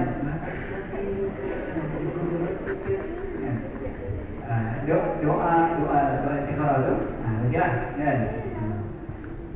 Sempat saya promote album saya kan, terus dah alhamdulillah kan, bagus juga kan. Saya pun tak sangka dia nak promote album dia tu, jumpa juga point kan.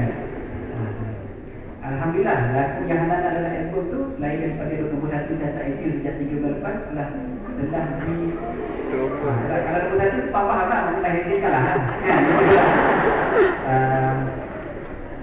Dan telah telah disalurkan dalam anugerah industri muzik Malaysia AIM. Dan bila AIM tu saya pun tak tahu betul, memang confirm saya tak pergi kan.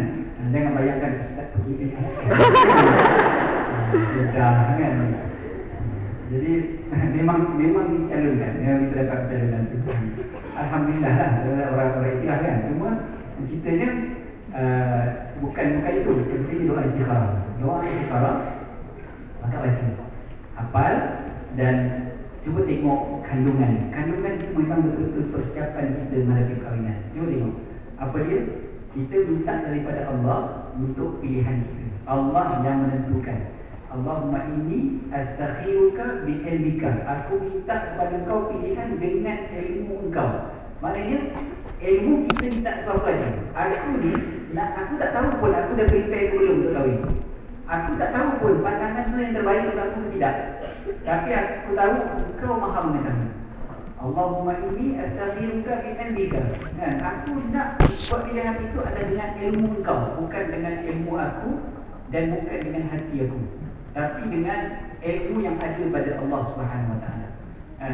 Kemudiannya doa tu kita kata kalaulah benda ini baik kan, kalaulah benda ini baik maka mudahkanlah untuk aku dan juga tentukan untuk aku dan mudahkan untuk aku kan. Okay, itu kalau betul maknanya kita kata kami itu yang paling berkuat kepada anda dan kita minta supaya Allah Ta'ala mudahkan. Kalau benda buruk macam mana? Kalau minta buruk, kalau kata buruk maka minta jauhkan daripada aku. Bukan setakat jauhkan daripada aku, redhakan aku padanya dan tentukan kebaikan kepada aku di mana juga aku berada. Maknanya kita punya doa tu komplit. Kalau benda tu buruk, kadang-kadang kita bisa jauh tapi hati tu masih lagi terkenang-kenang akan sini. Susah betul dia nak meredai perpisahan itu. Kita minta kalau benda ni buruk, ya Allah jauhkan daripada aku. Bukan jauhkan, fasrifhu anni wasrifni anhu. Dia punya doa apa dia? Jauhkan dia daripada aku dan jauhkan aku daripada dia. Memang confirm jauh lah tu. Dia bukan kadang-kadang kita kata kita rasa macam kita dah jauh daripada dia, tapi dia rasa macam masih dekat dengan kita. Apa ya? Jadi kita tak nak gitu. Kita nak supaya kita jauh daripada dia dan minta dia pun jauh daripada kita. Dan minta Allah Ta'ala jadikan kita redha dengan ketentuan Allah SWT tersebut. Ini antara persiapan mental juga sebenarnya, dan juga persiapan akidah kita dalam nak menempuh perkahwinan. Jadi lepas daripada perkahwinan, mudah-mudahan bila kita dah prepare macam tu, Apa pun yang berlaku, kita ada akidah kepada Allah SWT. Dia kata apa pun berlaku dalam perkahwinan, ini memang yang terbaik yang Allah Ta'ala telah tetapkan untuk aku. Sebab aku telah beristikharah begitu banyak, minta Allah Ta'ala tentukan yang terbaik untuk aku. Kalau benda itu tak baik, Allah Ta'ala jauhkan daripada aku. Perkahwinan aku kali ini adalah pasangan yang terbaik untuk aku. Tak payah fikir-fikir banyak dah. Kalau aku kahwin dengan Pak Allah dulu kan, tak bagus. Tak adalah macam dia ni tak romantik lagi. Fikir macam tak ada. Letakkan akidah kita jelas. Kita sebut sebab istikharah ni dia kena buat selalu setiap hari. Sampai kepada tempoh pertunangan pun terus istikharah. Jangan berhenti istikharah walaupun dah bertunang. Okey. Sampai kepada malam sebelum kahwin pun istikharah lagi. Tak ada masalah. Sebab kita nak mintakan Allah Ta'ala mudahkan untuk kita. Jadi suami, yang bakal suami itu tak adalah jawab soh dengan tu tadi. Sebab kita minta Allah Ta'ala mudahkan. Kita yang minta ya Allah, kalau kau tahu bahawa saya berjadi baik untuk aku, agama aku, dunia aku, akhirat aku, maka mudahkanlah untuk aku. Jadi mudahkan, mudah kan? Mudah perkahwinan tu, mudah semua urusannya insya-Allah. Dan terus begitu hatta selepas daripada perkahwinan pun kena beristikharah juga. Bukan istikharah untuk kahwin lagi ke tidak. Tapi kalau nak buat sebelah, tak ada masalah. Okay? Jadi Amut angguk sikit punya bagus kan. Kita ada orang kahwin tau kan. Tak apa semua kan. Mana muslimat jangan marah kalau suami istikharah lagi kan. Lepas semayang ni pun macam Allah ini astaghfirullah bi'anika. Abang marah terus. Ingat dia, akidah kita tadi jelas. Sebelum perkahwinan kita punya akidah apa dia? Aku kahwin ni Allah Ta'ala tentukan yang terbaik. Kalau benda itu tak baik, memang Allah Ta'ala jauhkan. Percaya pada Allah SWT. Maksudnya kalau suami istikharah lagi sekali pun, kalau benda itu tak baik, Allah yang jauhkan, bukan kita lah. Kita cubalah, kita usahalah mengoratlah suami itu dia cari. Tapi maknanya kalau Allah Ta'ala tentukan yang lebih baik bagi dia dan kita, bagi kita juga, atas dia kalau satu lagi, maka jadi. Tapi kalau benda itu tak baik, kita usaha lebih kurang pun benda itu tak jadi juga. Sebab Allah Ta'ala tentukan benda itu tak baik untuk kita, agama kita, dunia kita, akhirat kita, tak baik. Jadi benda itu tidak akan menjadi. Istikharah. Jadi jangan. Maksudnya kalau suami istikharah tak berbaca. Saya tolong doa, saya tolong amin jadi. Sebab saya yakin kalau benda itu tak baik, Allah tak dapat. Dia suami tu fikir 2-3 kali kan. Istikharah kan. Tak apa, tak ada masalah. Sebab akidah kita dengan Allah SWT. Letak pada diri kita, kalau benda tu baik, baiklah insya-Allah. Benda tu tak baik, taklah Allah Ta'ala tak jadi kepada kita. Ustaz kata, pasal kadang-kadang betul kan benda-benda yang berlaku ni contoh. Tadi tu Ustaz sini ada saya tengok kawan saya tu dia soleh Ustaz tapi dapat suami teruk yang Ustaz. Teruk sangat-sangat. Dia dalam Quran sebut at-tayyibun at-tayyibat. At-tayyibat at-tayyibin. Perempuan yang baik dan lelaki yang baik untuk perempuan yang baik, perempuan yang baik untuk lelaki yang baik. Al-khabithun bil-khabithat, orang lelaki yang jahat untuk perempuan yang jahat, perempuan yang kotor.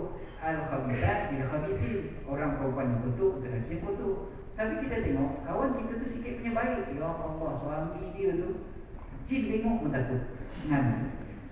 Teruk sangat suami dia. Macam mana tu?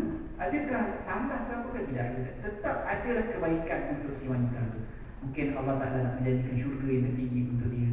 Mungkin nak menyebabkan dia lebih tabah lagi. Mungkin menyebabkan dia lebih rapat hubungan dengan Allah. Mungkin menyebabkan hati dia lebih apalah bergantung kepada Allah banding dengan manusia. Ada sajalah sebab-sebab yang Allah Ta'ala takdirkan begitu.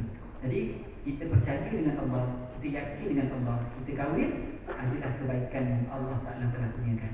Okey. Jadi bila tengok semua persiapan tadi tu, saya tak sebut persiapan yang dari sudut fizikal, iaitu contohnya kesihatan dan sebagainya. Yang itu insya-Allah semua faham lah. Bila nak kahwin kena jaga kesihatan kan. Bila nak kahwin kenalah tahu benda basic. Kalau masa air pun hangus kan terjadi kan. Kata boleh ke tak air hangus? Okey, masa air pun kering kan. Sampai kering air tu dia tutup. Sebab apa? Sebab Khalid main Candy Crush kan.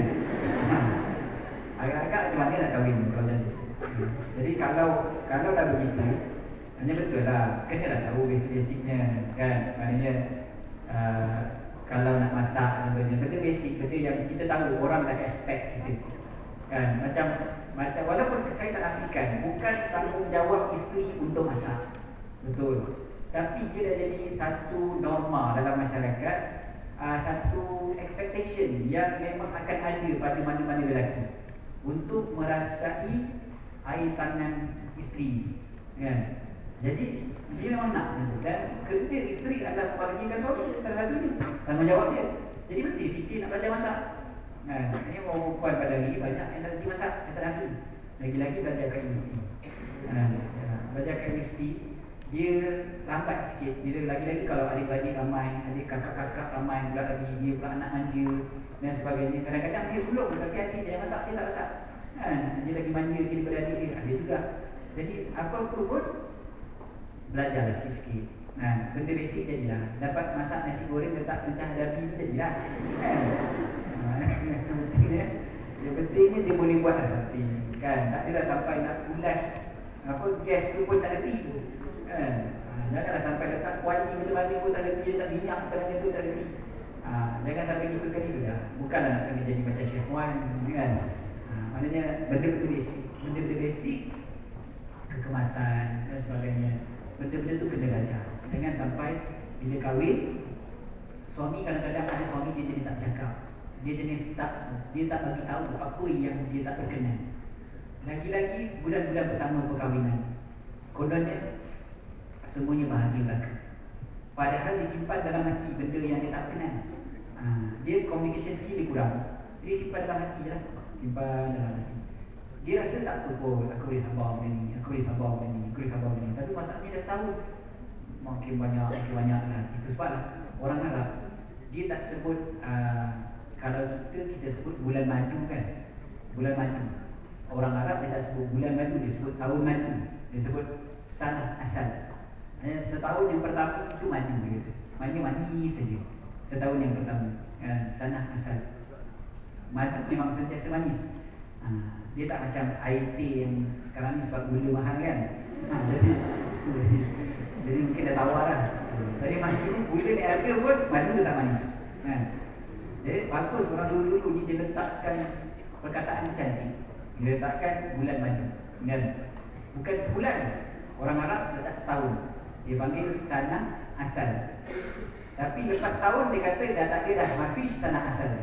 Yang ada sanah basal. Tapi yang faham bahasa Arab tahu apa maknanya. Sanah asal maksudnya tahun madu, sanah basal maksudnya tahun bawang. Bawang ni kan memetikan mata kan. Maknanya waktu tu dia hilang. Bunyi lebih kurang sama je kan. Ada sal tu kat belakang. Tapi asal sanah asal jadi sanah basal.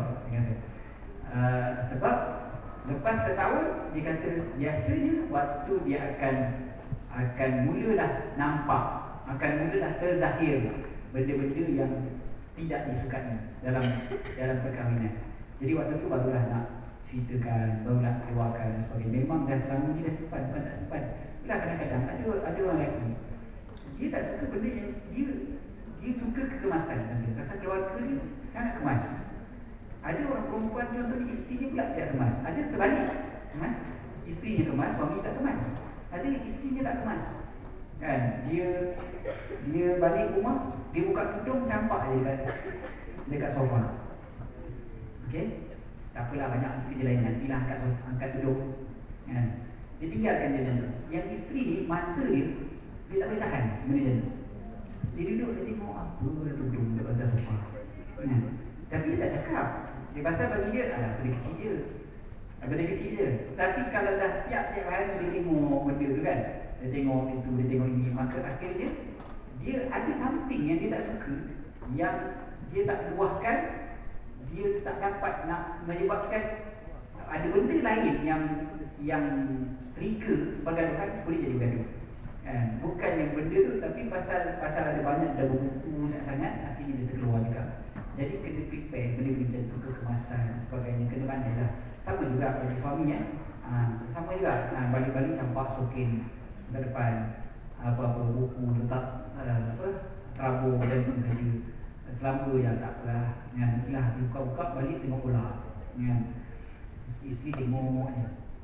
Dan ada pula pasangan yang kita faham, salah satu benda yang kita kena bersedia dari segi psikologinya. Ada manusia yang memang sifatnya adalah sifat mata, ada sifat telinga, kan? Ada sifat mulut, sifat hati. Dia lain-lain manusia. Ada manusia mata dia paling sensitif sekali. Yang tadi tu kekemasan tu mata. Dia mata dia paling sensitif. Telinga dia tak apa. Dia bukan pekat. Tapi kalau orang melipir ke apa ke, telinga dia okey je. Macam lagu cintai dia. Tak ada apa? Okay? Pasal dia sensitif dengan mata. Ada orang telinga dia sangat sensitif. Mata dia tak kisah. Dia tengok selepas pun dia buat ter. Tak ada dia. Dia jadi kemas kan? Apa masalah ni? Mata dia tak apa. Tapi telinga dia sensitif. Dia berasak bila orang cakap lebih. Sangat-sangat cepat dia berasak. Ada orang dia main perasaan lebih. Hati dia, jiwa dia sebagainya. Sebab dia berbeza-beza manusia. Jadi kita kena kenal diri kita dan kita kena kenal pasangan kita nanti. Kita kena kenal pasangan kita tu jenis macam mana. Banyak orang mudah kita komunikasi sebenarnya. Pasal ada orang minggu lepas saya dengar, ni kebetulan saya dengar sama Mak Alamin lagi saya saya sebut Mak Alamin memang best di drama. Cuma kebetulan saya dengar dia cakap ni, ada orang telefon. Dia kata, "Ustaz, macam mana Ustaz? Isteri saya tak habis-habis minta cerai dengan saya. Bertahun-tahun dah dia minta cerai." Jadi macam mana Ustaz? Ustaz Muhammad kata, dia kata gini, ada orang perempuan, orang lelaki pun sama. Ada orang, dia tak kerti nak ungkapkan. Contoh, dia tak kerti ungkapkan apa? Dia tak kerti ungkapkan, saya marah. Dia tak kerti nak ungkapnya. Tak guna. Dia tak kerti nak cakap macam tu. Benci. Dia tak kerti sebut itu. Jadi dia kerti sebut, ceraikan saya. Dia sebut itu. Sebab dia tak kerti nak ungkapkan kebencian dia, kemarahan dia. Dia cuma kerti ungkap ceraikan dia. Itu je. Dia bukan nak cerai. Orang lelaki kena ingat benda ni ya. Jangan isteri aku minta cerai, ceraikan lah habis ni. Bahaya kan?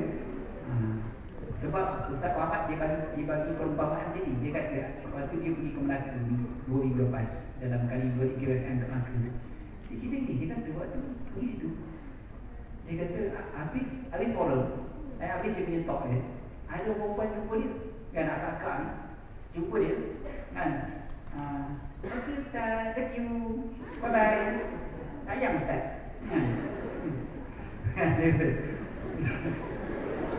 bahaya lah dia kan. Tapi dia kata, dia faham maksud akak-akak ni bila cakap macam tu. Dia bukan cakap love you tu macam dia cakap dengan suami dia love you. Dia cakap tu maksudnya terima kasih. Itu je. Cuma cara dia mengungkapkan terima kasih tu adalah dengan perkataan love you. Tak betul ni? Kan? Memang begitu lah. Dia dibesarkan benda tu dia boleh kecil. Cakap terima kasih, cakap love you. Memang dalam hati dia begitu. Maksudnya itu cara dia ungkapkan. Kalau Ustaz tu jenis tak faham bahasa lain, blushing terus. Kena pula macam cakap benda pula lagi kan. Sudah kan. Dia jadi tak faham bahasa. Sebab bila orang cakap tu, tak apa, aku faham. Dia maksudnya terima kasih. Itulah. Sama juga macam pasangan kita.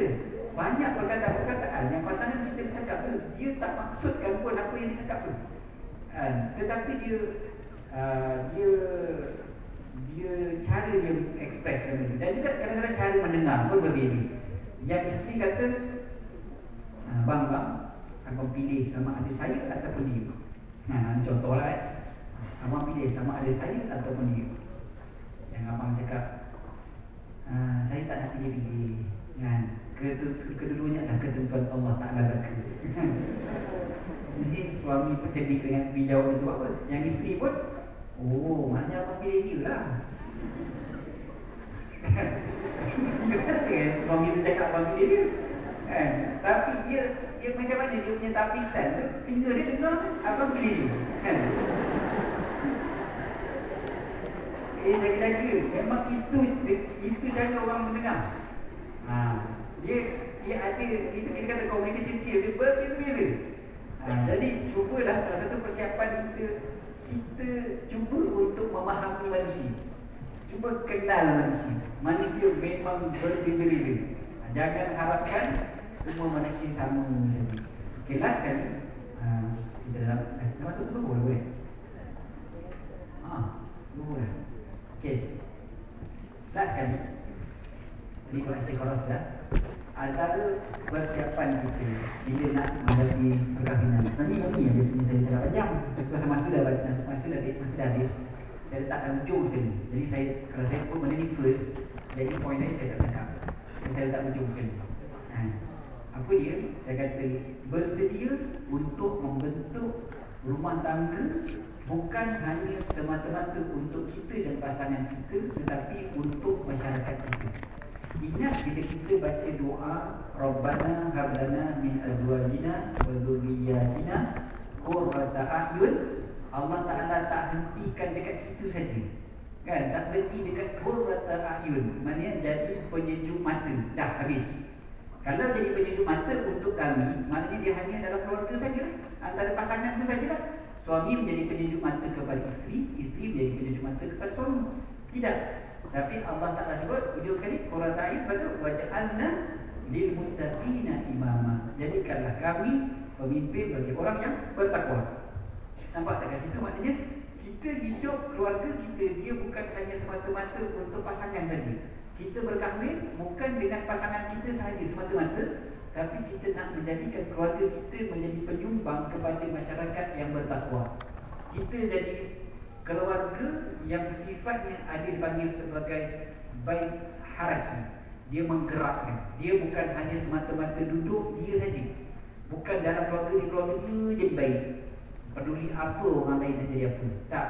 Dalam pemikiran kita bila kita berkahwin, keluarga kita ni mudah-mudahan dia akan membentuk masyarakat yang lebih bertakwa. Waja'alna lil muttaqina imama.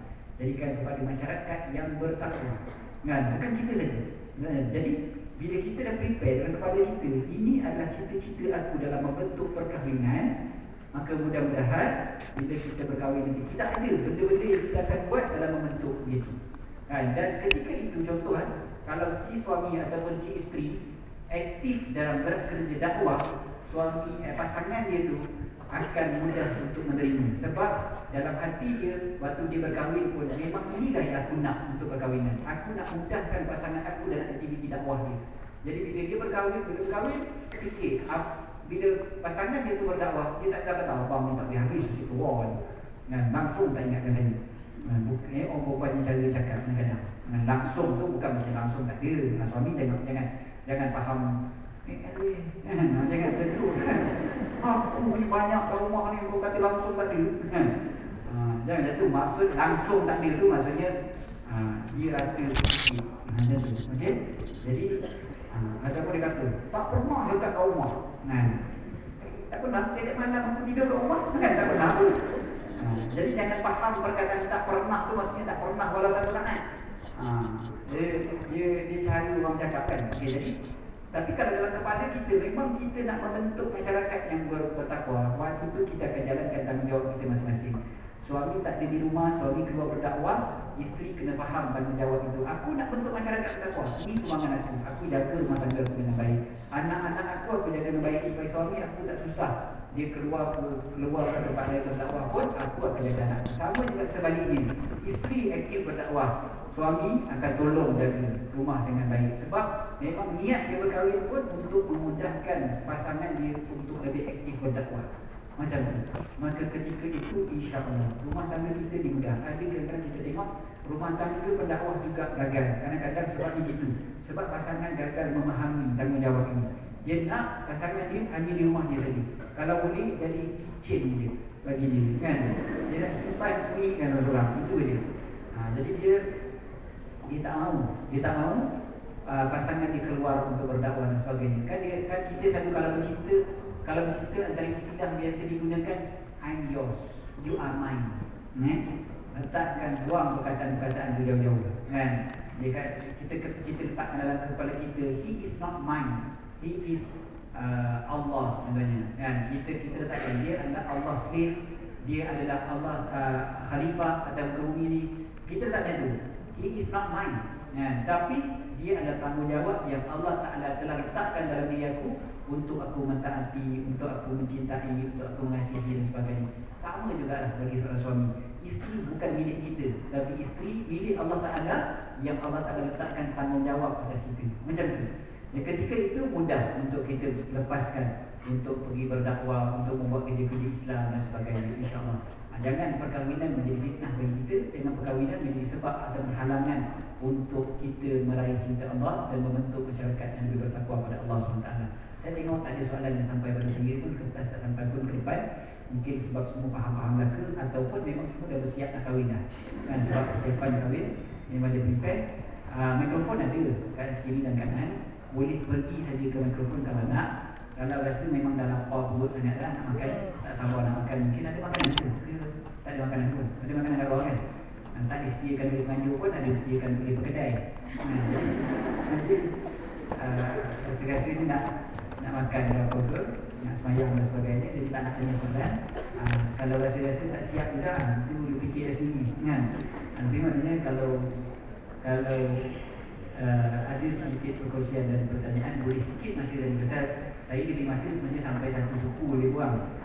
Sekarang 1:14, 10 minit lagi. Jadi masa saya tengok tak ada ruang nak hantar kertas ke depan, jadi maknanya faham-faham dan kedai itu insyaAllah. Dan bila saya dah cakap sini pun tak ada ruang nak pergi ke mikrofon. Maknanya memang kadang-kadang dia ada faham-faham Ustaz. Ada? Tu bang tu satu tu. Nak pergi mikrofon. Okey, sila. Dia orang kita ni satu je masalahnya. Dia tunggu hero dulu. Lelaki Melayu tak akhir dulu. Sila. Assalamualaikum Ustaz. Saya tanya satu soalan dah. Ya. Soalan kita dah. Apa hukum seorang P3 tapi masih bukan nanti? Masih percaya punya Tuhan tapi dia berfikiran bebas. Berfikiran bebas. Dia campur aduk agama. Bercampur adukkan agama. Macam liberal macam tu. Liberal. Ya. Okey. Itu masalah akidah tu. Kan? Jadi maknanya soalan tu pergi kepada masalah akidah. Nak kahwin dengan seorang lelaki ataupun perempuan, dia semayang dua waktu. Tetapi pemikiran dia sangat-sangat liberal. Letakkan dalam kepala dia apa yang kepala dia fikir lagi bagus daripada apa yang Allah Ta'ala bawa. Dia tak cakap macam tu, tapi apa yang dia sebutkan, apa yang dituturkan pendirian-pendirian dia, kita nampak bahawasanya apa yang Allah Ta'ala kata tu dia ketepikan. Ataupun dia tak hormat langsung. Ulama-ulama kata, ulama macam manusia kita juga kan. Aku pun faham juga Quran tak kata gitu kan. Padahal Quran pun dia tak faham Arab pun, baca terjemahan dia. Dia punya syekh yang paling besar tadi, Syekh Google nama dia. Tapi dia rasa dia pandai sangat. Dan dia lagi-lagi belajar tinggi pada hari ini, banyak yang terpengaruh dengan pemikiran macam ni. Dia letakkan kepala otak dia tu lagi pandai daripada nas Al-Quran dan hadis Nabi SAW sendiri. Itu yang saya sebut tadi, contoh kan, bila sebut tentang hukum Allah Ta'ala, hukum syariat Allah SWT ni, bila nak laksana dia kata tak sesuai ni. Macam ni boleh sebut tak sesuai? Sebab akal dia kata tak sesuai, bukan Allah kata tak sesuai. Ini salah satu tanda liberal nak zaman ni. Okay? Dia Islam pada semayang dia, pada mengucapnya, tetapi dia tidak cukup Islam pada pemikirannya. Dia tidak ada apa yang dipanggil sebagai tajarrud, membebaskan pemikiran dia daripada pemikiran-pemikiran yang lain. Socialism, secularism dan juga yang lain. Dapat ada soalan kertas. Okay. Jadi macam mana caranya? Kalau saya lah jauhilah daripada dia seperti mana kita jauh daripada singa yang ganas. Sebenarnya ni patah harap hanya sebuah kalau Melayu punya pelik sikit kan. Aku tak pernah jumpa singa pun tak kan. Dia maksudnya lari. Dia kata maksudnya kena jauhkan. Pasal bentuk pemikiran ni, pemikiran antara benda yang paling susah saya lupa. Pemikiran. Kalau perangai yang sikit-sikit ni, dia masih boleh ubah lagi. Dia suka lambat-lambat buat kerja, boleh ubah lagi. Dia suka semayang lambat pun boleh ubah lagi. Kalau bukan kerana pemikiran lah, kerana memang pemalas kan. Ataupun apa lah, ada banyak benda. Dia suka buat kereta laju, boleh ubah lagi. Tapi kalau pemikiran tu, yang tu memang payah nak buat. Jadi janganlah sampai gitu sekali. Okey. Minta pandangan Ustaz berkaitan tempoh tunang. Adakah baik tunang dalam tempoh masa yang lama tu sampai 3-4 tahun, tapi hanya berhubung dari SMS dan berjumpa di rumah tunang saja?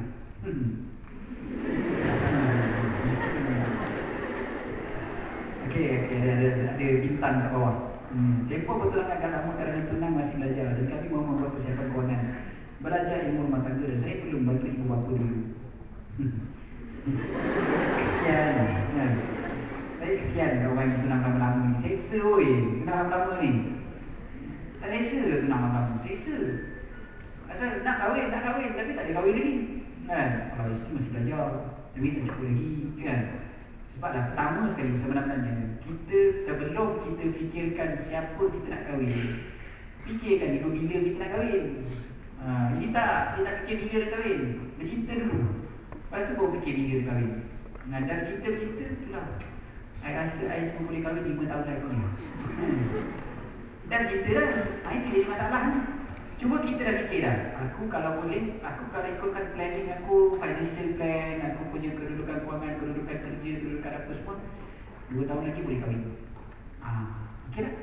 Jadi mula waktu tu fikirkan lah cari pasangan ke apa tu kan. Okey juga kan? Ini lagi 5 tahun nak kahwin sekarang dah bisa cari dah. Apa tak lagi yang kahwin yang mula bercinta umur dah jenam. Kan? Kan? Bila nak balik sekolah, nak berpisah, yang si perempuan salam cium tangan yang lelaki. Kan? Panggil lapang lagi. Kan? Sama-sama dah jenam. Kan? Berlaku benda dia bukan tak laku. Kan? Kan masyarakat kita. Ke ada yang pernah buat. Okey. Jadi bila kita dah tahu bila kita nak berkahwin, maka senang sebenarnya kita plan supaya kita tak tersiksa dengan percintaan yang lama. Dia memanglah kata dia tak besar, cinta ni seronok saja. Siapa tak seronok? Kan? Tapi sakitnya pun banyak. Sakit hatinya, sakit perasaannya, semua ni. Kan? Tidurnya pasti memikirkan orangnya, dengan anaunya, dengan apa semua ni. Komplit. Kan? Tak dapat dengar suara si dia, tak dapat SMS dia pun dah resah gelisah. Asal tak SMS ni kan? Tadi kan kata berhubung melalui SMS dia kan? Tak dapat SMS dia 2 hari, ya Allah, kan? Macam nak kiamat lah dunia ni. Dua hari tu macam 20 tahun tak dapat SMS. Jadi dia terus tahu ni banyak apa tu, nyiksa tu. Kan siksa tu namanya. Maknanya lebih baik kita fikirkan bila. Lepas tu kita plan. Sebab orang yang pandai merancang senang sebenarnya. Saya kahwin selepas 3 bulan. 3 bulan bertunang. Dan saya harap kalau saya kahwin lagi sekali, saya tunang lagi kurang lagi daripada tu. Sampai itu sekali. Sebab bagi saya tak guna tunang lama-lama ni. Buat apa tunang lama-lama? Okey. Jadinya, dia kata tadi kan, masalahnya tadi adalah isteri wanita masih lagi belajar. Yang lelaki masih lagi nak bantu mak bapak, kan? Lepas tu duit tak apa nak ada lagi, persiapan kewangan tak cukup ada lagi, kan? Bagi saya macam ni lah. Kalau rasa lama lagi nak kahwin, apa kata bukan break up tapi boleh panggil pause dulu, pause. Tekan butang pause dulu kepada perhubungan. Okey, dia tunang, tapi dia tidak ada apa hubungan selain daripada perjanjian yang ada. Itu je. Dia tidak SMS, dia tidak berjumpa dekat rumah tunang tu, tidak apa-apa. Sampai bila? Sampai dah lebih kurang katalah 6 bulan sebelum tempoh kahwinan. Waktu tu, okey, communicate balik, bincang. Tapi saya tahu benda ni sangat sukar. Easier said than done. Memang cakap senang, tapi nak buat baru mula-mula balik daripada program ni, convention ni. Okey.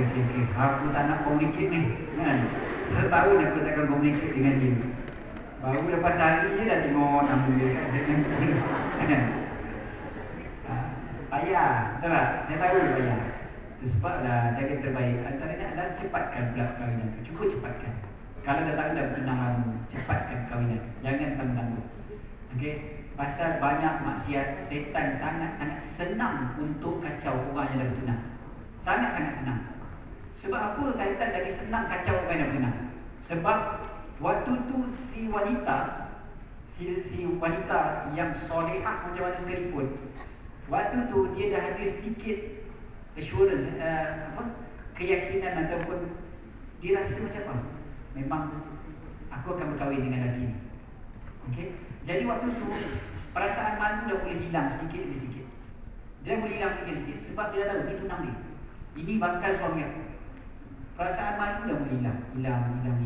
Bila perasaan malu dah boleh hilang, waktu senang sangat setan nak masuk. Dia mulalah perempuan tu dengan senang nak bercakap apa yang tak patut dia cakap. Waktu tu dia nak berjumpa pun senang nak berjumpa sebab dia fikir tak ada apa nak kahwin dah.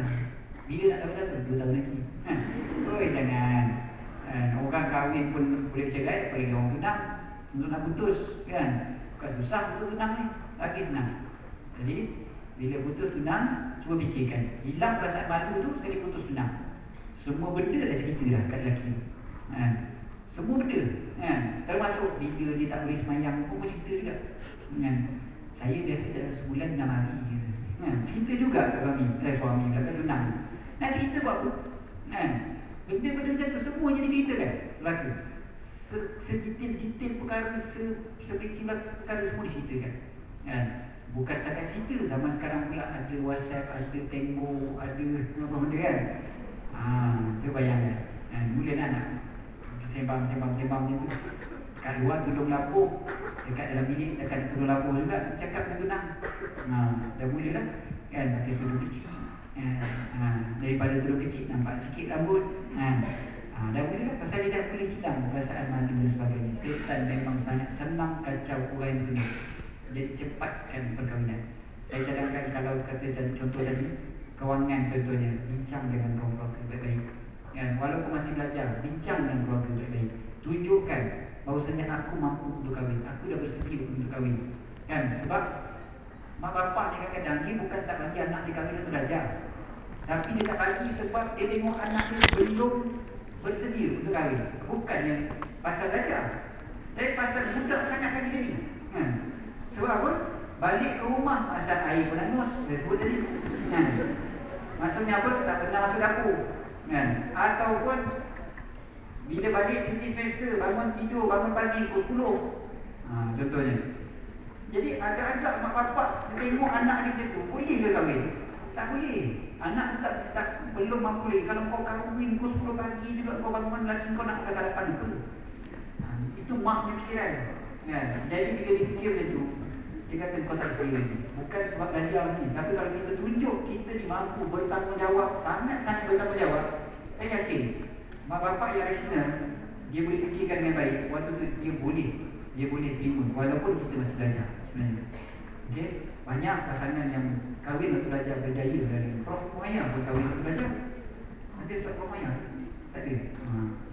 Prof Muhayyah pun kahwin atau belajar. Berjaya tak? Tak berjaya lagi. Cerita kat mak suka tak Prof Muhayyah? Mak tahu tak Prof Muhayyah kahwin atau belajar mak? Dengan doktor ni. Betul. Mak pun jawab, memanglah itu Prof Muhayyah, dia bangun subuh tak tidur-tidur dah. Kau terus 10 pagi kau bangun.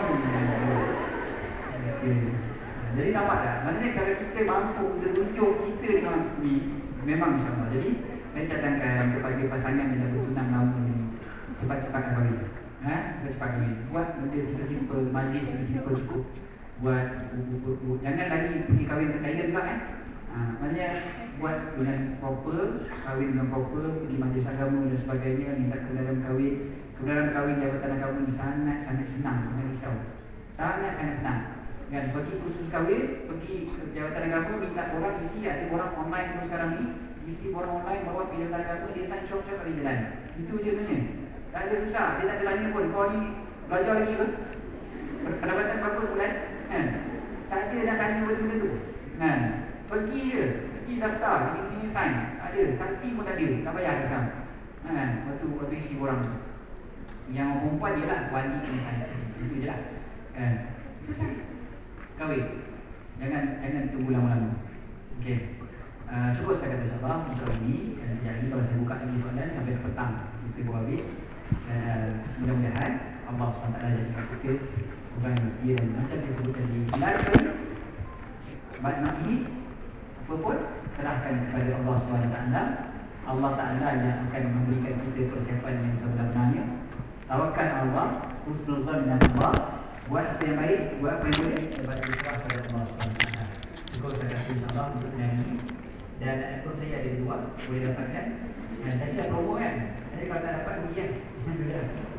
Kan saya sebutkan main tempoh kalah kan. Jadi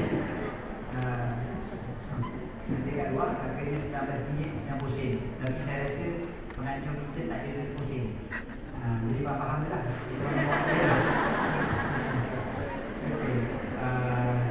Aku dah buat dihantar Wassalamualaikum warahmatullahi wabarakatuh. Bismillahirrahmanirrahim. Kalau mana mana yang maha dan saya bagi kita dengan kami dan kita semua. Assalamualaikum warahmatullahi wabarakatuh.